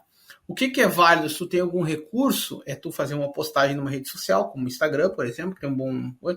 Dá uma impulsionada, sabe? Quando o impulsionamento pago, no impulsionamento pago tu bota ali, tu pode colocar, tu pode definir o teu público, o público que tu quer que receba aquele impulsionamento, e isso é um negócio que dá pra trabalhar muito bem, dá pra te trabalhar muito bem, fazer esse impulsionamento isso para essa galera, e essa galera vira até tu, entendeu? Tu tá fazendo uma venda indireta, na verdade tu tá indo até eles para eles irem até a tua loja, né? Então o que tu pode, cara, definir muita coisa, por exemplo, eu tenho o lançamento da HQ do Betamax, é uma HQ mensal de um personagem, o Betamax tem toda essa coisa de viagem no tempo, eu posso pegar, tu pode configurar lá no Instagram, na parte de anúncios lá. Acho que agora o nome é Meta Business, agora do Facebook, que vai Instagram também, né? Configurar que tu quer um público que gosta de quadrinhos e tal. Um público que lê o Batman, um público que lê o Homem-Aranha, um público que gosta disso, gosta de aquilo, blá, blá, blá, blá, blá, blá, blá. Tu definir bem o público e vai direto, certeiramente, naquelas pessoas que... Agora, tu abordar a esmo, assim, no WhatsApp, eu já acho que não é uma boa estratégia. Claro, se tu sabe que aquela pessoa consome, vamos supor, uma pessoa que consome quadrinhos, tá? Deixa eu ver um exemplo clássico aí, um cara que é um colecionador, que agora também virou autor de quadrinhos, é uma grande pessoa, que é o Adalberto Bernardino. O Adalberto Bernardino, cara, ele gosta de quadrinhos, ele consome quadrinhos, então tu chegar para ele e oferecer o teu quadrinho para ele, provavelmente ele vai adquirir. Agora tu chegar num cara que tu mal conhece, ou que tu conhece que tu não sabe, compra meu quadrinho, não vai dar muito certo. Por isso que é bom quando a venda direta presencial em eventos, porque a galera que está em eventos vai estar para consumir quadrinho. Às vezes não é o teu quadrinho que ela está procurando, mas tu consegue, sendo persuasivo, fazer ela adquirir também o teu quadrinho. Exatamente. Eu prefiro, quando eu faço a venda de ir até a pessoa, dessa venda direta assim com a pessoa, né, de não trazer a pessoa à loja, eu prefiro a venda presencial. Tá? Porque a venda presencial, tu conversando olho no olho, tu mostrando o trabalho ali, cara, é muito mais fácil tu ter um efeito persuasivo bem sucedido, assim, né? Eu acho interessante. Então tu tem que saber trabalhar todas as formas, a venda direta e indireta, todas. Porque as pessoas às vezes podem se ofender com pequenas coisas, né? Então eu acho interessante o cara saber trabalhar bem nisso. Hoje em dia eu faço divulgação da criativa mais no Instagram, né? E nos grupos ali de quadrinistas, grupos de quadrinhos, que tem bastante no WhatsApp. Aí é uma boa, né? Tu não tá abordando a pessoa em si, tu não tá chegando, fulano, compra meu quadrinho, tu tá botando lá no grupo, pessoal, tô lançando um quadrinho, tá? Quem quer adquirir, tá aqui o link. Pá. E eu acho que aí até é válido. Né? Eu queria poder ter receita para fazer impulsionamentos seguidos dos lançamentos que eu tenho lá na Criativa, lançamentos da UCQ no Instagram, né? Mas apesar de ser um custo baixo, o impulsionamento hoje, eu acho que o valor mínimo, se não me engano, tá uns 30 e poucos reais, assim. Ainda, né, para quem é independente, ainda é caro. E tu quer ter um resultado bom, tu vai ter que ter um investimento um pouco mais alto, né? Então, mesmo, cara, mesmo sem investir, assim, dinheiro para impulsionar, já tá tendo um bom resultado. Porque a galera, o grupo de quadrinistas e consumidores de quadrinho é pequeno, mas é fiel. Isso é importante. Consumidores são fiéis, eles vão saindo material novo, eles vão estar consumindo, comprando enquanto dentro dos possíveis recursos dele, né? Às vezes o cara não tem como comprar naquele mês, ele vai comprar no outro, mas a galera consome, sim. Isso, nunca vi ninguém deixar de consumir, parei de consumir quadrinhos, não vou mais consumir, não vou... O pessoal tá sempre. Porque, cara, é uma decadência por novidades e é legal, é um estímulo. E tem muito material bom saindo hoje em dia, cara. Tem muito material bom saindo. Você falou uma coisa, cara, que é eu levo, por exemplo, um trabalho que eu faço com o Spider-Cat, né? Eu tenho os grupos, né, de WhatsApp aos quais eu tenho permissão de estar divulgando, né, o trabalho, né? Eu sempre divulgo lá. Inclusive, um dos grupos é um grupo que eu acho que foi você que criou, que é aquele grupo Editoras Unidas, né? Não, eu não fui o criador, mas eu fui um dos primeiros, fui um dos idealizadores ali, um dos primeiros administradores, sim. Mas é aquele grupo ali também eu uso para divulgar um trabalho, é um grupo interessante. Até quer ver não sei se já te adicionar no grupo aberto do Cineverso ali também é um grupo bom para a gente fazer divulgação ali, teu material. O grupo dos Invictus. Então Universo Invictus. Eu vou pedir pro Hugo te adicionar lá no grupo, então. Nós temos o grupo aberto do Cineverso, ou eu te mando o link lá do grupo. Não, beleza, pode ser que aí fica mais um grupo para eu divulgar esse trabalho também, né? Porque normalmente eu divulgo nesses grupos e no meu Instagram, mas eu não fico muito. Eu não gosto muito do criador de conteúdo, né? Que ele fica nas redes sociais marcando todo mundo, sabe? Eu acho isso, tipo, meio antiético, por assim dizer. Me enche o saco, sabe? Me dá uma vontade, putz, eu perco a vontade de acompanhar o trabalho do cara, dessa pessoa fica, tipo, enchendo muito o saco, sabe? Sim. Eu sinto um pouco disso aí também. Agora é o seguinte, o Silas, ele me fez uma pergunta, né? Vou fazer um comentário aqui que o episódio com o Silas foi um episódio bem interessante, porque eu achava, na época, que a gente ia apenas falar de quadrinhos e cultura pop. Né? E a gente realmente falou desse assunto, mas também falamos de temas um pouco sérios, por assim dizer, né? E rolou até uns desabafos naquele dia. Eu acho que era tanta coisa naquele tempo que estava entalado para falar. Eu acabei falando naquele dia e o Silas acabou sendo tipo a pessoa que escutou, por assim dizer, né? Não que ele escutou coisas ruins nem nada do tipo. Não, tipo, eu realmente tava precisando trocar ideias sobre algumas coisas e ele acabou escutando. Tá tudo lá gravado no episódio lá. Quem quiser, vai lá no Spotify depois e procura o episódio com o Silas, que é um episódio bem interessante. Ele me pergunta, né, sobre esse lance da gente se juntar e fazer um podcast, né? Ele já tinha falado comigo antes, né, sobre isso, né, da gente fazer uma coisa bem estilo esses mesas castings, né? De juntar dois caras numa mesa, né? E talvez chamar convidados, e isso num estúdio, numa coisa, né? Cara, é uma ideia muito legal. Tipo, eu acho que eu e o Silas, a gente faria uma dupla bem legal para um podcast, né? Não sei não sei o que você pensa, se seria legal, se não, mas eu acho que faria uma dupla legal, né?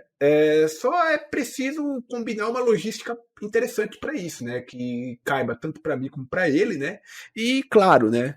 Isso aí é diferente do Spider-Cat que eu faço na minha casa. Isso aí iria requerer um investimento de ambas as partes que eu não sei se nós dois estamos em condições de fazer, mas quem sabe no futuro, né? Cara, ia ser legal, eu ia querer participar. Ia ser legal, né, cara? Pra chamar a galera dos quadrinhos, você participar lá também, trocar uma ideia com a gente, né? Quem sabe no futuro, né? Boa. Não descarta a ideia. Não, eu acho legal. E aí, assim, ó, uma coisa é que tu não abrir só pra.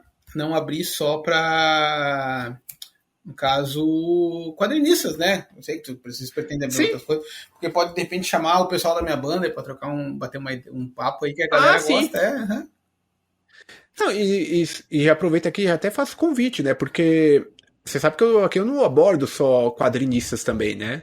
Eu trato de outros artistas de cultura pop de maneira geral. Então, também fica o convite aqui pra você e sua banda vir aqui em qualquer momento também. Ou não, já marca, já falo com os guris.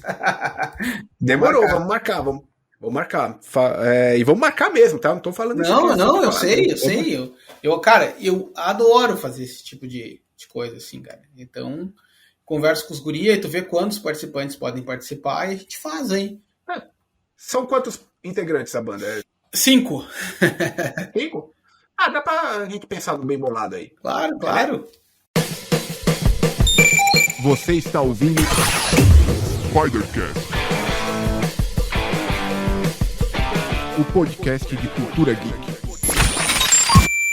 Vamos aqui porque a gente tem uma outra pergunta, né, de um outro participante aqui, que você também conhece, também já veio no Spider-Cast, que é o nosso amigo Guto. Quem é Guto? Conaccioni! Grande Guto. Exatamente. Guto é um cara fora de série, rapaz. Guto Conaccioni. Cara, um episódio bem interessante com ele também, um cara muito inteligente. E Guto, o microfone é seu. Fala, Alfredo, Igor e os demais ouvintes do Spider-Cast. Aqui é o Guto Cornaccioni. Bom, queria dar os parabéns pro Spider-Cast, tá chegando aí no 100º programa. qualquer coisa que chega no número 100, né, é motivo para muita comemoração. E o podcast está chegando nesse número com todos os méritos, pelo esforço, pela dedicação e pela qualidade, né? Então eu desejo aqui de coração os parabéns. Eu participei do programa, foi muito legal, uma experiência muito boa. E deixo os parabéns aqui para vocês. E uma pergunta para os dois, na verdade, né? Porque os dois estão empreendendo, né? Um como um podcast e o Igor com a Criativa. Então essa pergunta ela vale para os dois. Eu queria saber de vocês assim, como vocês veem tanto o podcast quanto a Criativa daqui a um ano, né? Onde vocês querem que ela esteja, como vocês acham que ela vai estar, como você quer e como você acha. E qual caminho fazer para que essas duas percepções estejam bem próximas uma da outra. Que vocês consigam chegar onde vocês querem, um objetivo de um ano. Tá certo? Muito obrigado, galera. Um abração. Só lembrando o Guto aí que... Guto, você falou pra mim que ia mandar o seu livro pra mim, hein? Você não mandou até hoje. Mas eu ainda quero, viu? Muito obrigado aí também pelos parabéns. Agradeço toda a galera que tá me parabenizando aí pelo episódio 100, tá? Valeu de verdade aí pela participação de vocês. E Guto, vamos lá, né? Eu vou começar agora a responder porque eu fui o último da outra vez. É uma pergunta que ela é contrária à do Hugo, né? Porque o Hugo perguntava como a gente via antes, né? Quando a gente começou, né? E agora uma perspectiva para o futuro. É meio complicado, porque assim, é aquilo que eu falei, às vezes a gente faz um planejamento, mas no meio do caminho a gente precisa improvisar, né? Porque nem sempre tudo sai como a gente planeja, né? E eu acho que até no meu meio profissional, né? Eu experimento isso o tempo inteiro. Mas o que eu gostaria, né? Que ele estivesse. Ele pergunta como eu gostaria, né? O que eu gostaria que tivesse, o que eu acho que vai estar, né? De verdade, eu gostaria que o programa continuasse aí num crescimento ainda maior, né? Que ele crescesse ainda mais, que cada vez mais outros convidados, outras pessoas aceitassem vir ao programa, que a gente quebrasse essa barreira que muito da galera só pensa no business, né? Que a gente pudesse atender eles também e que a gente pudesse aceitar diversos tipos de convidados e deixar o programa ainda mais variado, né? Eu acho que esse passo que eu estou dando hoje aqui em disponibilizar o programa também no YouTube é um ponto interessante, porque hoje estou começando aqui com 0 inscritos. Eu gostaria, né? Seria interessante se a gente finalizasse o ano aí com pelo menos 1.000 inscritos. Não sei se vou chegar a esse número, não sei nem se a gente alcança metade disso, mas quem sabe, né? Não custa sonhar. Mas, ao mesmo tempo, né, eu também sou um pouco pessimista, né, quando o assunto é algoritmos. Né? Esse é um assunto que eu sempre abordo aqui com convidados e tudo mais, principalmente quem cria conteúdo na internet. E eu sei que o algoritmo é uma ferramenta muito complicada de lidar, porque ele muda o tempo todo e não existe uma pessoa certa para nos falar o que funciona. Não existe um suporte, não existe ninguém para nos dizer o caminho certo. A gente tem que ir na base da experimentação, é tentativa e erro. Né? Eu estou nesse caminho, né, de tentar e errar, né? Eu não sei se a gente vai ter aí um grande crescimento durante esse ano. Se continuar da maneira como está, para mim já vai estar bom, porque enfim é um hobby isso aqui, né? Um trabalho que eu quero sim que cresça, mas eu também sou realista, eu sei que é complicado, mas assim, eu gostaria, obviamente, de estar muito maior. O que eu acho é que não vai estar tanto. Mas vamos ver, que daqui a um ano a gente pode estar comparando essas respostas aí. E você, Igor? Bom, daqui a um ano, como eu gostaria que a Criativa tivesse aqui a um ano, cara. Primeiramente, eu queria que, claro, que ele tivesse. A primeira coisa que eu queria que ela tivesse é tipo triplo, quádruplo de quadrinhos nacionais disponíveis para venda ali. Porque isso significa que a galera tá produzindo, entendeu? Que o pessoal tá produzindo. Porque se aumentou em 4 vezes o meu catálogo, as outras gráficas por demanda, as outras editoras também provavelmente aumentaram na mesma proporção o seu catálogo, né? E é isso aí, cara. Eu queria também estar com a gráfica mais estruturada, no sentido de, né, cada vez eu tento aperfeiçoar mais o método de trabalho para tornar a produção mais rápida, né? Produção mais ágil, porque como eu falei há pouco tempo, é uma produção artesanal. Claro, hoje eu já produzo muito mais rápido do que eu produzia no início. No início eu fazia formatinho só, hoje eu já faço formato americano. Estou fazendo outros formatos. Agora já estou fazendo HQs com lombada. Daqui a pouco vou fazer com capa dura também, né?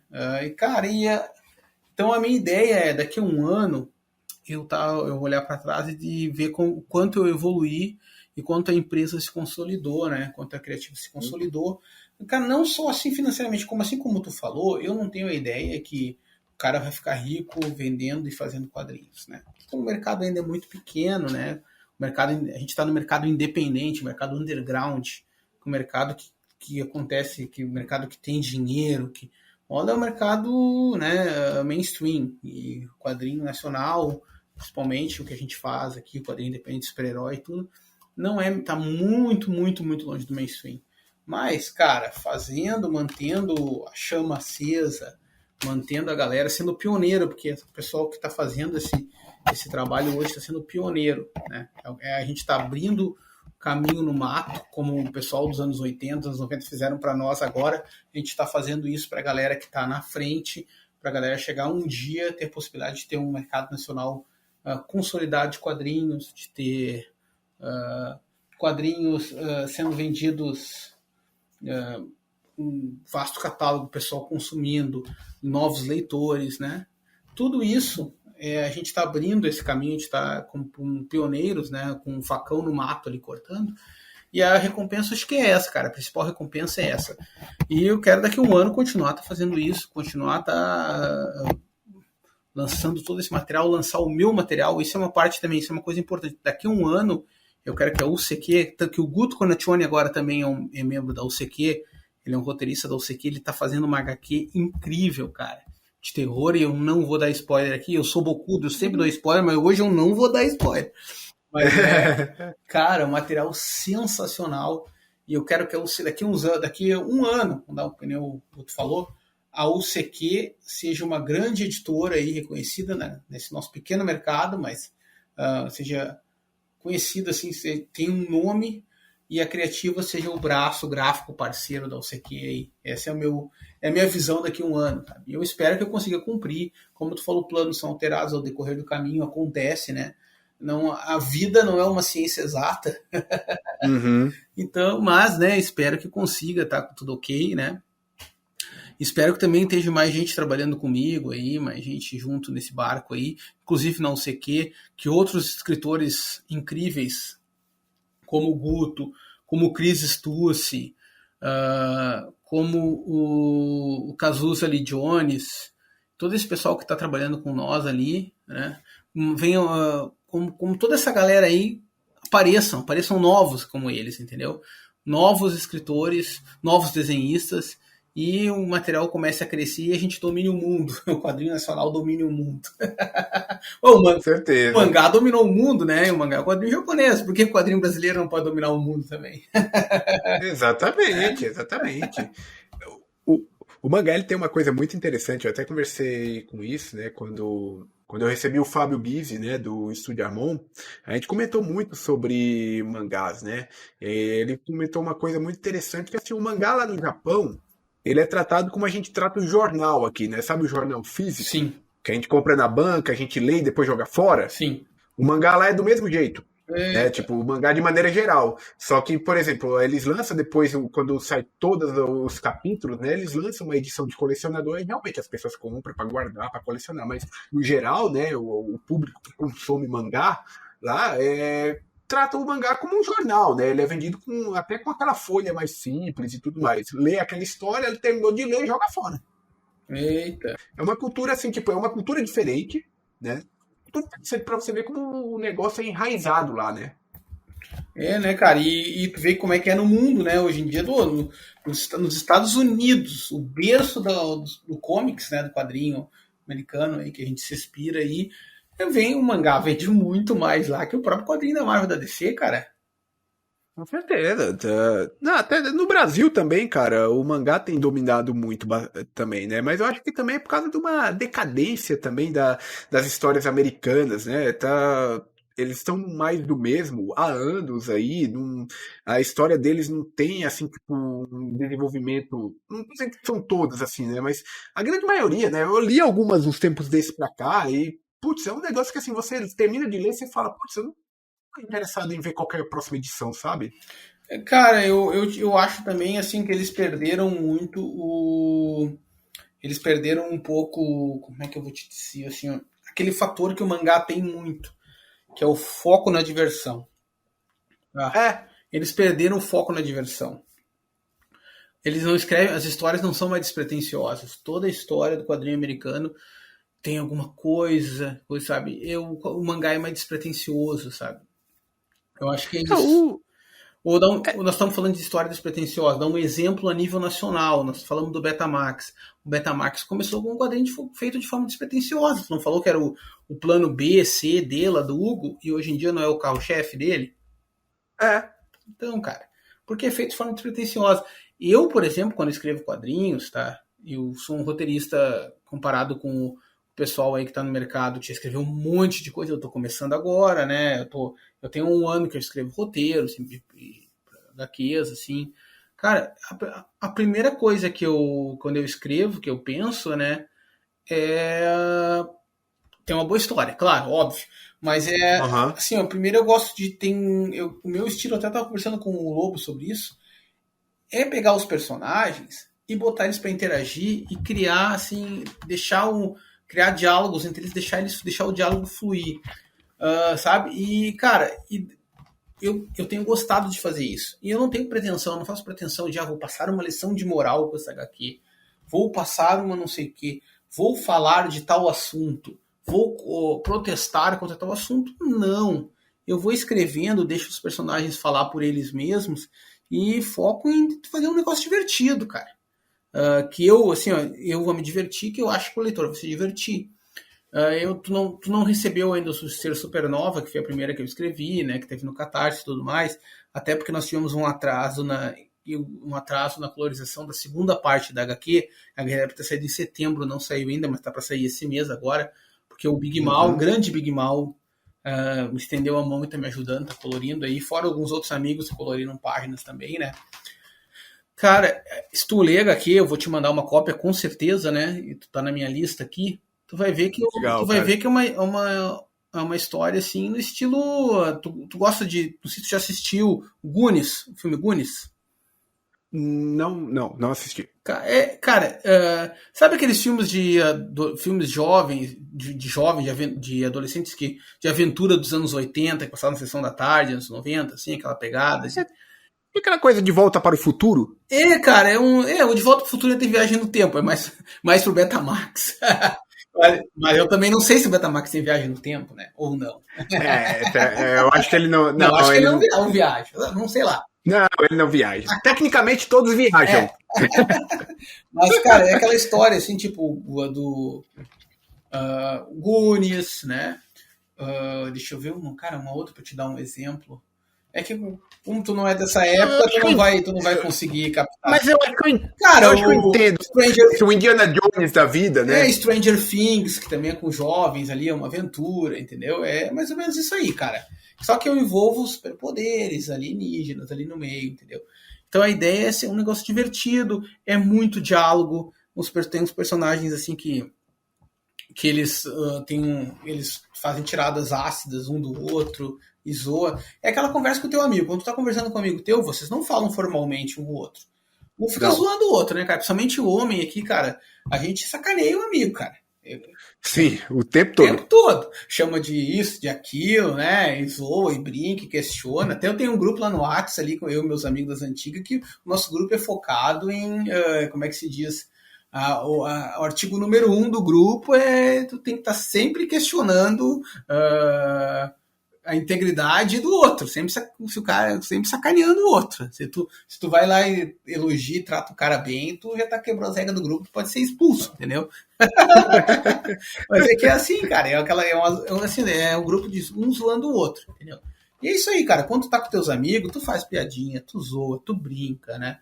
Tu faz, às vezes, uma piada meio forte, né?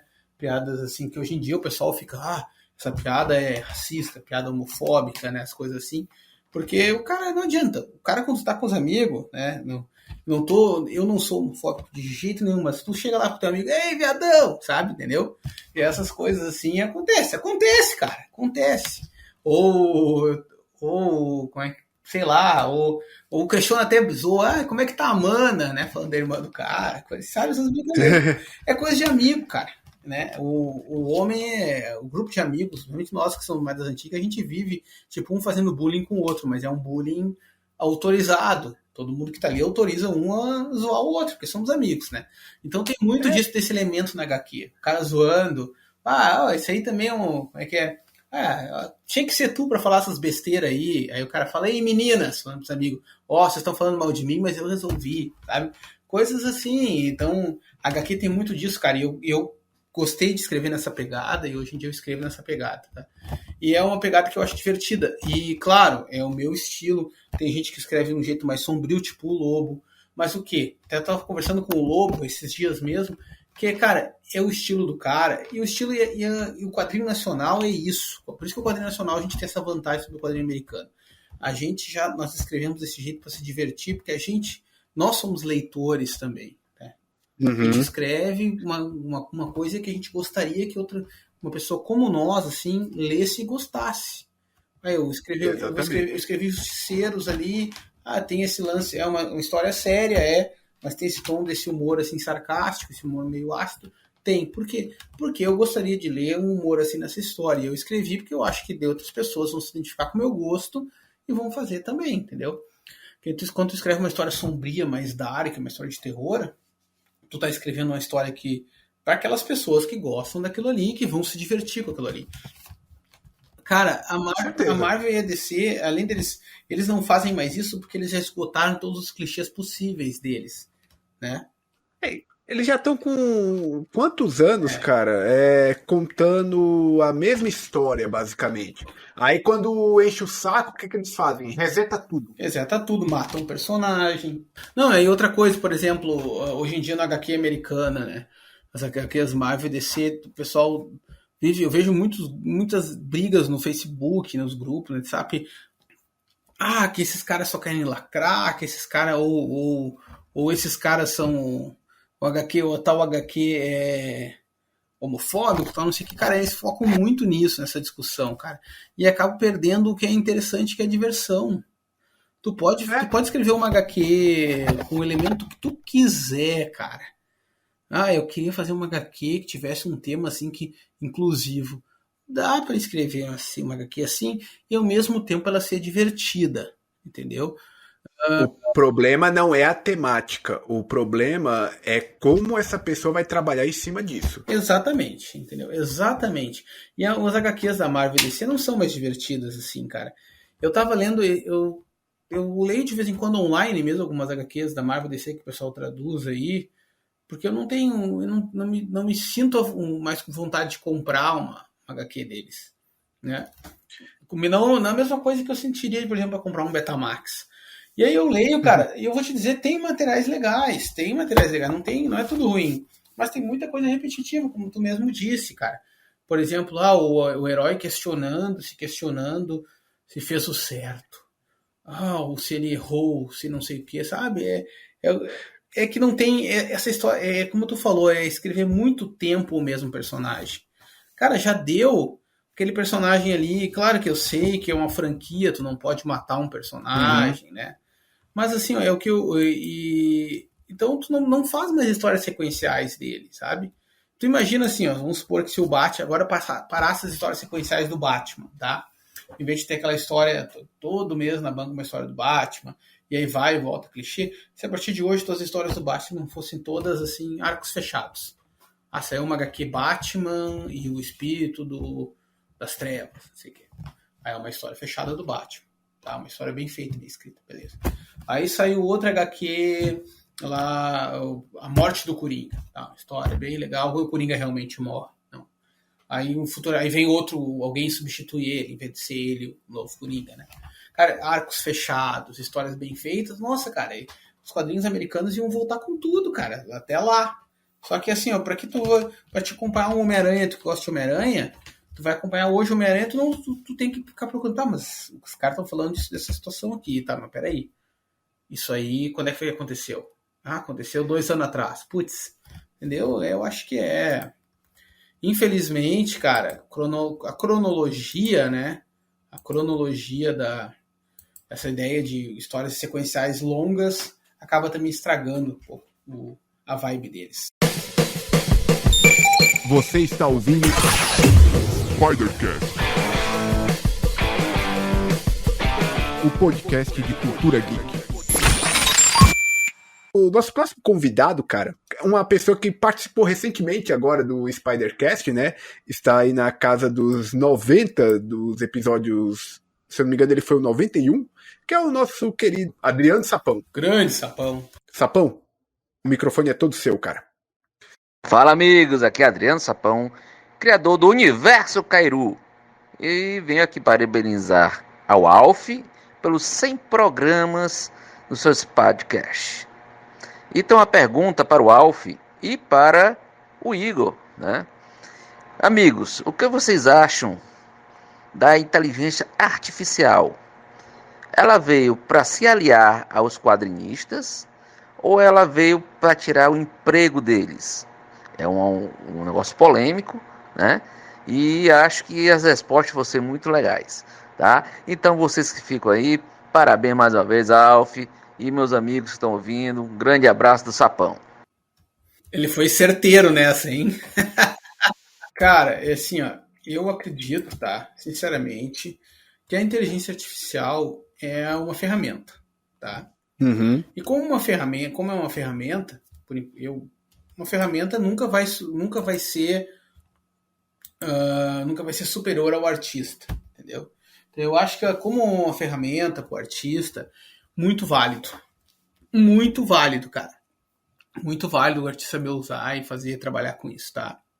Eu como músico também, uns anos atrás, quando começaram a gravar tudo no computador, programar bateria, eu sou baterista, cara, programar bateria no computador, cara, eu monto a bateria de uma música hoje, assim, que eu toco com o meu pessoal da banda, né, a gente quer às vezes fazer uma demo, eu sei como é que é a bateria da música que eu faço, eu vou ali no computador e programo rapidinho. Então imagina, cara, uns anos atrás eu me revoltava com isso, meu Deus, cara, pô, um computador fazendo ali o que eu faço, pô, não dá, né? o cara, não adianta, cara, sempre tem essa resistência, essa revolta. Mas hoje, esses sistemas, esses programas que eu programo a bateria, no caso, se tornaram uma ferramenta para mim. Eu continuo tocando nos shows, continuo gravando, mas, porém, às vezes a gente precisa montar uma demo para montar a estrutura da música, coisa, eu tenho ideias de batidas, de grooves, de bateria, coisa. Eu uso o sistema, cara. É válido, eu não deixei de tocar a bateria, só eu uso uma ferramenta a mais, né? Porque a bateria é um negócio complicadaço de gravar. Tem que microfonar instrumento por instrumento, a sala tem que ser boa, as peles tem que estar nova. Não é que nem a guitarra ali que tu pluga ali, coisa. Bateria é complicado, cara. Então, em vez de tu gastar uma grana no estúdio, uma grana federal, para fazer uma demo, para poder tu ouvir a tua música e ter ideias do que fazer para produzir, o cara faz ali no computador, pega a demo e através disso, aí, quando tu for para gravar a sério, tu vai no estúdio. E para mim os quadrinhos é a mesma coisa, cara. Quadrinhos, o cara vai pegar ali a ferramenta, a inteligência artificial que faz artes e vai poder utilizar para aprimorar seu próprio trabalho. Tu imagina, uma coisa que é complicado de se fazer, pelo que eu vejo alguns desenhos reclamando comigo, eu não desenho nem palitinho, né? fazer cenários. Imagina tu desenhar prédios e coisas. Cara, se tu tem uma inteligência artificial que tu possa fazer o cenário e tu só desenhar os personagens e ação por cima, acelera o teu trabalho muito, entendeu? Tu tá usando como ferramenta, ele não tá fazendo todo o trabalho para ti. Ele tá fazendo ali uma parte estática.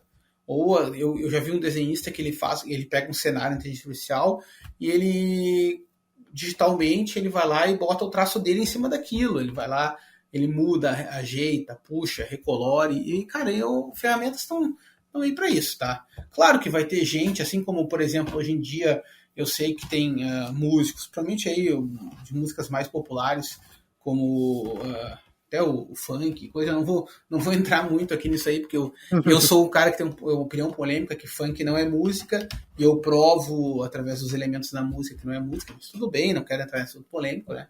Os caras fazem tudo programado no computador, não tem baterista nem nada, é tudo aquele tchá-tchá deles lá, batido no computador. Eles não usam, eles não precisam de baterista, entendeu? É assim como vai ter gente que vai usar a inteligência artificial para substituir o desenhista completamente. Claro, vai ter. Caramba, não vai ficar bom. Não vai ser bom. Entendeu? A inteligência artificial está aí para ser um apoio, eu acho. Tá? Ela tem limites. A mesma coisa, tem inteligência artificial hoje que faz texto, cara. Eu estava mexendo hoje no chat GPT, que é um que faz texto. Cara, eu pedi para ele, eu tava precisando de umas ideias para fazer umas postagens pro Instagram da minha banda ali, e eu pedi para ele, crie para mim um texto de um parágrafo sobre tal coisa de forma persuasiva. Pá, digitei ele, cara, tem que ver o texto que ele fez, cara. Nossa, o texto muito bem escrito. O que eu fiz? Eu peguei aquele texto, salvei no Word, editei, mudei algumas frases, fiz um monte de coisa, deixei mais a minha cara, mas eu peguei a base daquele texto. Eu precisava fazer uma postagem. Eu conheço hoje muito social media que utiliza esse artificial para gerar uma ideia de texto e trabalhar em cima. Cara, eu fiz uma brincadeira esses dias que eu jogo, mestre RPG também. Eu pedi para o inteligência artificial gerar para mim uma história de uma aventura de RPG que envolvesse melancias, elfos negros. Eu não lembro o que. Eles fizeram uma história muito massa, cara. Que um grupo de elfos negros malignos estava roubando melancias de um vilarejo, a melancia tinha propriedades mágicas. Fez, cara, montou. Aí eu peguei aquela história ali, aí pensei, se eu adaptasse essa história, mudando isso e aquilo, que tem umas coisas que eu achei nada a ver ali, eu teria uma aventura de RPG sem muito estresse. Porque às vezes eu participo de evento, eu mestro RPG em eventos, eu podia. Às vezes tem eventos que eu penso, o que eu vou fazer? Tô sem ideia nenhuma. Agora, com isso aí, eu posso lançar ali, me vem uma ideia, ele gera para mim uma trama. Orcs invadiram um vilarejo e roubaram tal coisa. A partir daquilo ali, eu posso desenvolver minha própria aventura com meus elementos, entendeu? É uma ferramenta, não é que vai fazer o trabalho para mim. E, cara, é isso aí, cara. O cara tem que saber que a inteligência artificial é uma ferramenta que ela veio para ajudar. Eu não acho que ela veio para atrapalhar. Não vai substituir o artista. Cara, o desenho feito na mão ali, ou no lápis digital, no tablet, sempre vai ser mais interessante, vai ter aquele charme do que o desenho da inteligência artificial, né? Mas, cara, o artista que for esperto e souber usar para agregar no seu trabalho vai estar bem, vai estar muito bem. Ele tem que estar ciente também, como eu falei, vai ter gente que vai querer trapacear e usar, mas isso acontece em todos os ramos artísticos, etc. Então não tem muito. Agora é se adaptar, é isso aí. Tá respondido. Com certeza. Eu acho que minha resposta não vai fugir muito do que você falou, né? Essas discussões, elas vão e vêm, né? A gente teve ali no ano passado, né? Mais no final do ano passado, explodiu aquela coisa do aplicativo, dos sites, né? Que pegava a nossa foto e transformava a nossa foto num estilo anime, né? E aí foi onde começou também muito dessa discussão. Teve desenhistas que se revoltou com isso e tudo mais, né? E aí falando que a inteligência artificial vai substituir o artista, outros dizem não vai e tudo mais. E essas discussões, elas sempre aparecem. Você vê, é uma moda. E aí depois disso aí, simplesmente vai embora e ninguém mais fala disso hoje em dia, né? Até um dia desse estava todo mundo personalizando seu avatar com um formato de anime. Hoje em dia, quem fala mais nisso? Ninguém. E não, é isso que você falou, porque o que acontece? Quando você desenha um personagem, né, aquele personagem que você desenhou, ele tem uma história, né? E quando eu falo que ele tem uma história, essa história ela tá nos traços daquele personagem, né? Você teve uma referência, você quer demonstrar uma característica daquele personagem através do seu traço. E uma inteligência artificial, que história ela vai contar para você? Não tem profundidade. Que nem você mesmo falou, é uma ferramenta que pode sim ajudar. Agora, fazer um trabalho completo, contar uma história, passar sentimentos, isso aí nunca vai acontecer, cara. Na minha visão, não estamos ainda num nível onde uma máquina pode pensar, pode ter sentimentos, pode ter experiências de vida e converter essa experiência num roteiro ou num desenho. Para mim, isso aí tá fora de cogitação. Eu acho que eu não vou viver o suficiente para ver isso. Pelo menos é uma previsão que eu faço aqui, cara. E essas modinhas, elas sempre vão existir. Elas vão vir, mas elas vão passar. E no final, quem a gente sempre vai recorrer vai ser o artista em si. Eu posso até puxar um gancho aqui para a indústria dos cinemas, né? A gente já tem tecnologia suficiente, como já foi provado em determinados filmes, né? Que a gente pode recriar, através da computação gráfica, atores que já morreram, né? Você deve lembrar do Velozes e Furiosos, né? Em um dos filmes depois da morte do Paul Walker, teve uma cena lá que ele se despede do final lá do Toretto, né? Do Vin Diesel. E você olhando aquilo ali, não dá nem para identificar que aquilo é uma computação gráfica, né? De tão perfeito que aquilo é. Mas me diga uma coisa, quantos filmes a gente está vendo aí até hoje? Filmes novos, por exemplo, do Bruce Lee, filmes que trazem atores mortos aí de volta à ativa. Você já viu alguns desses? Eu ainda não vi. Pois é, não tem, cara. Não tem. Não tem como. Porque é uma inteligência artificial. Ela não vai passar a emoção do ator verdadeiro. Então, cara, assim, possa ser que no futuro não tão distante, a tecnologia, que é uma parada que avança muito, muito mais do que o que a gente imagina, né? Possa ser que nesse futuro isso eu seja contrariado. Até o momento, com base com o que temos hoje, eu não acredito, não. Eu também, cara, eu sigo o mesmo pensamento que tu, cara. Mesmo pensamento que tu. Eu acho que tá respondido aí pro Sapão. Acompanhe também o episódio recente que saiu com o Sapão, que foi muito divertido. Você está ouvindo Spidercast, o podcast de cultura geek. E vamos aqui pro nosso último convidado aqui, cara, que é o grande Rafael Tavares, Universo Invictus. Olá, cidadãos do futuro e super-heróis brasileiros. Rafael Tavares, diretamente do Universo Invictus, para este momento digno de comemoração, sem dúvida, o 100º Spidercast. Muito feliz, tenho um carinho especial por esse projeto do Alfredo, né, por uma série de motivos, né.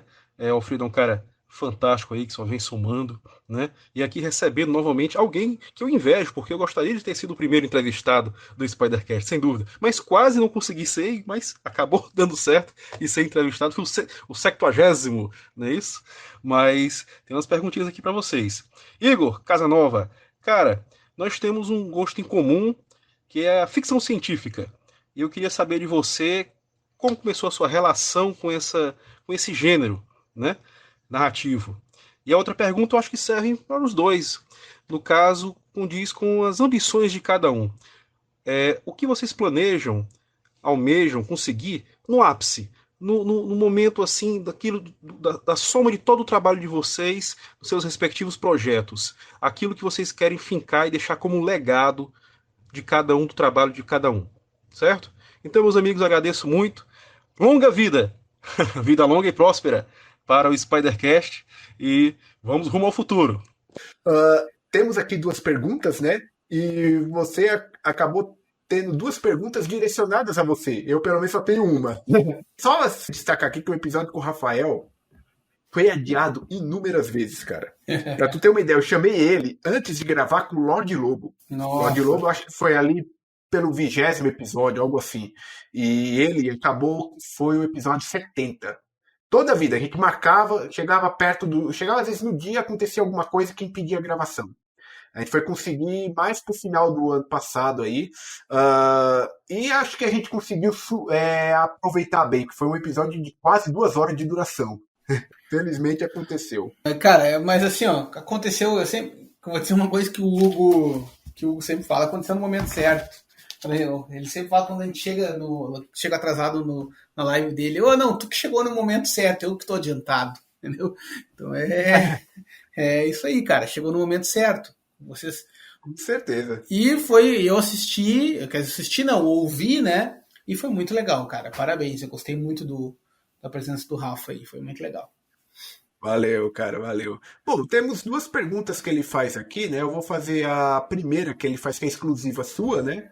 Ele pergunta como foi, né? Como começou a sua relação com o gênero da ficção científica, que ele vê que é um gênero que você gosta muito, que ele também gosta. Vida longa e próspera. Cara, foi a dupla Star, cara. O Star Wars e Star Trek. Cara, desde pequeno, cara. Que a gente diz aqui no Sul, desde piá eu gosto, cara. O meu pai gostava bastante, né? O meu tio também gostava. Eu assisti os filmes, o Star Trek 1. Eu assisti os filmes, né, o 1, o 2, a Ira de Khan, lá do Star Trek, antes de assistir a série clássica, porque eu era bem piá. Acho que o primeiro filme, cara, é de 78, claro que aqui no Brasil não passava na época, né? Eu vi no início dos anos 80, quando eu era criança. Eu vou consultar aqui o tio Google para saber a data do filme. Acho que Star Trek 1 é 79, eu acho que eu devo ter assistido ele em 85, 86, sabe? E, cara... pirou a minha cabeça. E o primeiro Star Wars também, uma coisa que é engraçada, eu assisti o Império Contra-Ataca antes do primeiro Star Wars, que era a Nova Esperança, né? Eu assisti primeiro, cara, então acaba aquele final trágico lá, o Han Solo capturado, e eu assim, nossa, eu queria louco pra ver a continuação, aí daí deu propaganda, né, passava na TV, eu fui assistir, mas o Han Solo tá aí, tá? O que aconteceu? Aí depois que eu descobri que um era, né, eu era guri, né, que era criança e coisa, descobri que um era depois do outro. E o Star Wars eu sempre gostei, mas Star Wars sempre teve aquele lado mais aventuresco, né? O que fez eu gostar de ficção científica mesmo, assim, desse negócio espacial e tudo, foi Star Trek, cara. Star Trek cara, é uma da... Olha, eu vou te dizer, quando acho que eu lembro que canal que passava, se era Manchete, qual canal que passava, começou a passar a série clássica, acho que no início dos anos 90, final dos anos 80, passava a série clássica e a nova geração. Cara, eu não perdia cara. Eu e meu pai lá sentaram na TV para assistir. O meu pai já tinha assistido antes a série clássica e tudo. E até hoje, se eu tô passando ali, até num aplicativo de streaming ali, aparece um filme deles, coisa para assistir, eu boto, cara. Esse filme, A Ira de Khan, é o Star Trek 2, cara, é um filme que me marcou pra caramba, cara. Acho que é um dos melhores filmes de ficção científica que eu já vi, se não o melhor, cara. É muito bom, cara. Gostei demais do filme, cara. E esse é o que me fez eu gostar. Claro, depois disso eu descobri veio outras fontes, outras ideias. Eu também li muito livros clássicos ali de ficção científica, né? Coisas mais antigas. Por exemplo, saiu até um filme agora, que é um filme saiu há pouco tempo, não é agora, mas acho que saiu faz uns 10 anos, que era do John Carter de Marte. Sabe John Carter? Não sei se John Carter é uma ficção científica do início do século XX, cara. E é muito legal, cara. Que é um cara que vai pra Marte. A pegada do John Carter original é até um negócio meio bárbaro, assim. É um Conan em Marte, com umas pistolas. Cara, muito legal, cara. Tem um livro também que eu ganhei do meu tio quando eu era piá, que eu acho que era Perry Rhodan. Perry Rhodan. É isso aí, Perry Rhodan. Que era uma série, tá? E, cara, eu gostava demais também. É uma série de livros, li todos, tá? Do Perry Rhodan. Outro filme que também que fez eu gostar pra caramba de ficção científica, que também me influenciou muito, foi o Planeta dos Macacos, original, que é sensacional. Aquele final ali lá de encontrar o Estado da Liberdade também me chocou, assim. Então, cara, sempre gostei, sempre me interessei, li tudo que é possível ler. E assim, ó, junto com o gênero de horror cósmico, que é ali o gênero do Lovecraft, né? Junto com o horror cósmico e espada e feitiçaria, que é o gênero do Conan, coisa assim, é o que me moldaram, cara. Ficção científica, né? Todas essas referências, espada e feitiçaria, que eu curto pra caramba, e o horror cósmico. Esses são os gêneros aí, meus gêneros, assim, ó, os 3 estão no meu coração. Infelizmente, alguns desses gêneros tiveram poucos filmes, né? Poucos filmes, foram mais livros. Porém, foram iguais. Ficção científica, a gente tem a sorte que teve muito, muito filme, cara. Tem um filme também que eu gosto pra caramba, é o Planeta Proibido, cara. Planeta Proibido. Esse filme é muito bom, cara. E não sei se tu lembra do comediante, o Leslie Nielsen, que fazia o... Lembro. Cara, o Leslie Nielsen é o personagem principal desse filme, cara. E na época ele era galã. Planeta Proibido. Olha aí.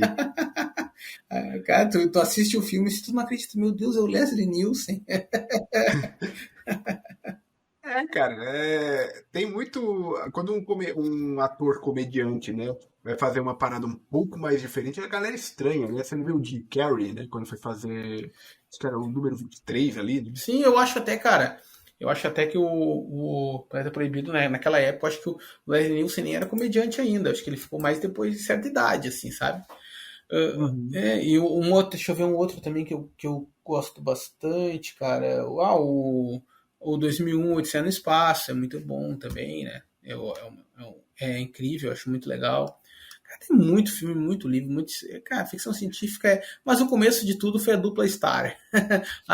Recomendo também outra agora, já que a gente tá falando, Buck Rogers no século 25, era uma série, cara, eu gostava pra caramba, que dava na Manchete, acho que era, uma série dos início dos anos 80, mas que passou um tempo depois aqui no Brasil também. Battlestar Galactica, a versão original, é legal, e a versão nova, né, o remake também de uns 10 anos atrás, também muito boa. Eu gosto pra caramba, cara, é isso aí. Ficção científica é massa, é isso, cara. Tu pode pegar o conhecimento que existe sobre o universo ali e criar em cima, né? Porque tu criar novos mundos, novas raças, é muito legal, cara. Sou fãzaço. Essa mistura é muito bacana e os exemplos não faltam, né? Dá pra fazer um podcast inteiro só sobre isso. Exatamente. Dá mesmo. Dá pra reunir toda essa galera aí, o Rafa, o Hugo, que eu sei que gosta, e fazer o podcast só falando desse gênero aí. Fica a ideia aqui também, né? Fica a ideia. Mas ele também fez uma outra pergunta, e essa pergunta ela é direcionada para nós dois, né? Como você acabou de responder, eu vou responder aqui primeiro, né? Que ele pergunta o seguinte: o que a gente espera alcançar quando estivermos no nosso ápice, né? Qual que é o legado que a gente quer deixar, né? E eu não penso muito em ápice, porque me incomoda você chegar numa linha onde não tem mais o que avançar, sabe? Uhum. Eu pego muito meu exemplo da minha vida pessoal mesmo, né? E já foi uma coisa que me incomodou. Eu lembro quando eu fiz minha primeira faculdade, né, que não foi jornalismo, foi ciência da computação. Eu me formei nela em 2012, né? E naquele período eu meio que pensei, tá, legal, concluí a faculdade, agora concluí a etapa mais importante da minha vida. Esse era o meu pensamento na época, né? E aquela ideia de, putz, então quer dizer que nada mais importante vai acontecer daqui para frente? Agora é só mesmice que vai ter para frente, eu não vou ter mais planos, eu não vou alcançar mais nada, sabe? E isso foi uma coisa que me incomodou por muito tempo, né? Até quando eu realmente, por N questões, né, por não estar indo muito bem profissionalmente, né, eu decidi ir por um outro caminho, eu fui fazer jornalismo e tudo mais, né? Mas sempre aí voltar ativa de uma maneira que, putz, agora eu tenho objetivo de novo. Isso de você sempre querer alcançar alguma coisa. Então, por exemplo, eu me formei em jornalismo, mas aí o que eu fiz? Vou fazer um podcast. Agora eu quero também fazer um curso de inglês. Então, eu estou fazendo inglês. Então, eu quero também estudar isso aqui. Então, vou estudar. Quero fazer uma pós-graduação no futuro. Quero fazer um mestrado. Então, assim, tipo, eu sempre tenho essa ideia de nunca pensar em um ápice, mas sempre tá crescendo, mas ao mesmo tempo tendo planos para poder ir mais além, sabe? Para não ficar parado. Eu não sei o que eu gostaria de deixar como legado, mas eu espero que se algum dia o podcast em questão alcançar um patamar maior, né, que eu consiga lidar com isso de uma maneira saudável, né? Porque eu vejo muito exemplo de pessoas que às vezes crescem de uma maneira talvez não tão esperada, né? E elas não conseguem lidar bem com aquilo, e não é culpa delas. É porque muitas vezes a gente não tem um preparo psicológico suficiente para isso. Sim. E eu espero que se algum dia isso acontecer comigo, que eu consiga lidar com isso de uma maneira interessante, sem necessariamente acabar fazendo alguma merda e acabar me prejudicando. Porque eu também tenho um pouco de receio com isso. Mas e você? O que você pensa aí quando você estiver no seu ápice? O que você quer deixar como legado? Cara, eu faço assim, eu penso a mesma coisa que tu. Penso a mesma coisa que tu, tá? Eu acho que a gente nunca chega no ápice, tá? A gente nunca chega no ápice, por quê? Por que a gente nunca chega no ápice? Porque o ser humano vive em constante evolução, tá? Mas eu, Igor, né? Eu gostaria muito, muito, muito mesmo em que o meu...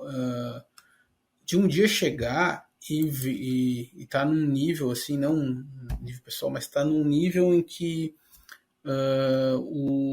eu diga, nossa, existe um mercado de quadrinhos nacional.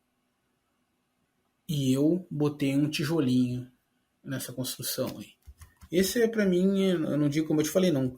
Eu sei que não vai existir eu não acredito em ápice, eu acredito que a gente está sempre evoluindo, mas a minha ideia é exatamente essa, cara. Tem um dia eu poder olhar e ter o orgulho de dizer que eu coloquei ali um tijolinho aí nessa obra aí, que é criar esse mercado para os quadrinistas do presente, do passado, do futuro. É isso aí. Acho que esse não seria o ápice, mas é como diria um amigo meu, pelo menos eu venci o jogo. Zerei a vida. Você está ouvindo Spidercast, o podcast de cultura geek.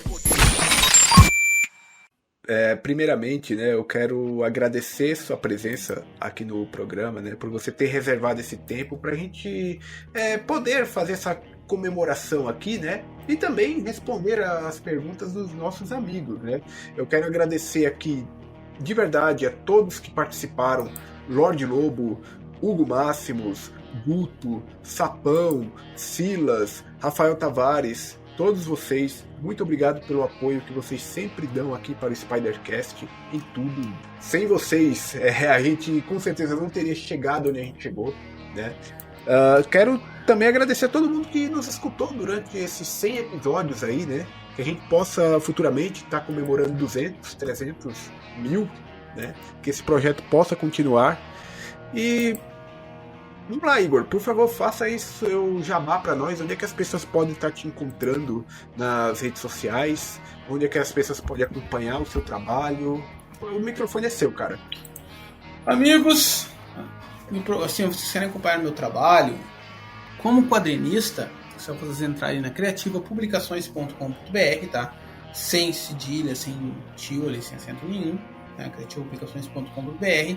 Ali tem o meu trabalho como quadrinista no menu da UCQ, editora UCQ. Tem material meu de outros quadrinistas, que os que eu não escrevo eu edito ali, tá? Faço edição também. E no meu ali vocês podem encontrar bastante sobre mim. Pode me encontrar também no Instagram da UCQ.editora ou Criativa Publicações, se procurar lá. E na parte musical pode procurar minha banda no Spotify, no YouTube Music, no Instagram, em tudo que é lugar, Piratas Siderais, vem conhecer, vem ver o tio Igor lá tocando bateria lá, fazendo barulho. E galera, me procurem aí na Criativa, ali tem um ícone do WhatsApp, tá? É o WhatsApp comercial da empresa, mas chama ali que eu respondo. Quem quiser me conhecer, trocar uma ideia comigo, eu adiciono no WhatsApp pessoal e a gente vira amigo, é isso aí. Eu sou um cara que eu devo ter acho que uns Eu tô chegando a quase 2.000 contatos aqui no WhatsApp. É isso aí, galera. Eu nem sei se é possível ter 2.000, mas acho que tava por aí. Eu andei apagando alguns números que a pessoa trocou de número, né? Tava em duplicidade, não sei quanto é que tá agora. Mas é isso aí, me chama lá, me procura nas redes sociais e tamo junto, galera. Então, assim, espero que vocês tenham gostado do podcast. Eu gostei de participar pela segunda vez. Espero que venha a terceira, quarta, quinta, sexta, sabe-se lá quantas. Valeu, Alfredo.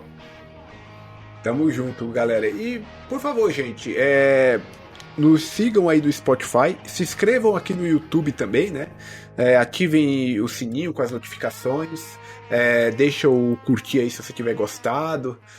Eu sou péssimo para pedir essas coisas daqui, mas vou ter que me acostumar agora com isso também, né? E sigam a gente nas redes sociais, porque lá eu tô sempre postando a agenda da semana, quando sai um episódio novo, eu coloco lá também, com o link e tudo mais. E é isso, vamos ajudar a gente a crescer. E eu espero muito ver vocês novamente nos próximos episódios. Obrigado a todos e até a próxima! Você escutou Spidercast, o podcast de cultura geek.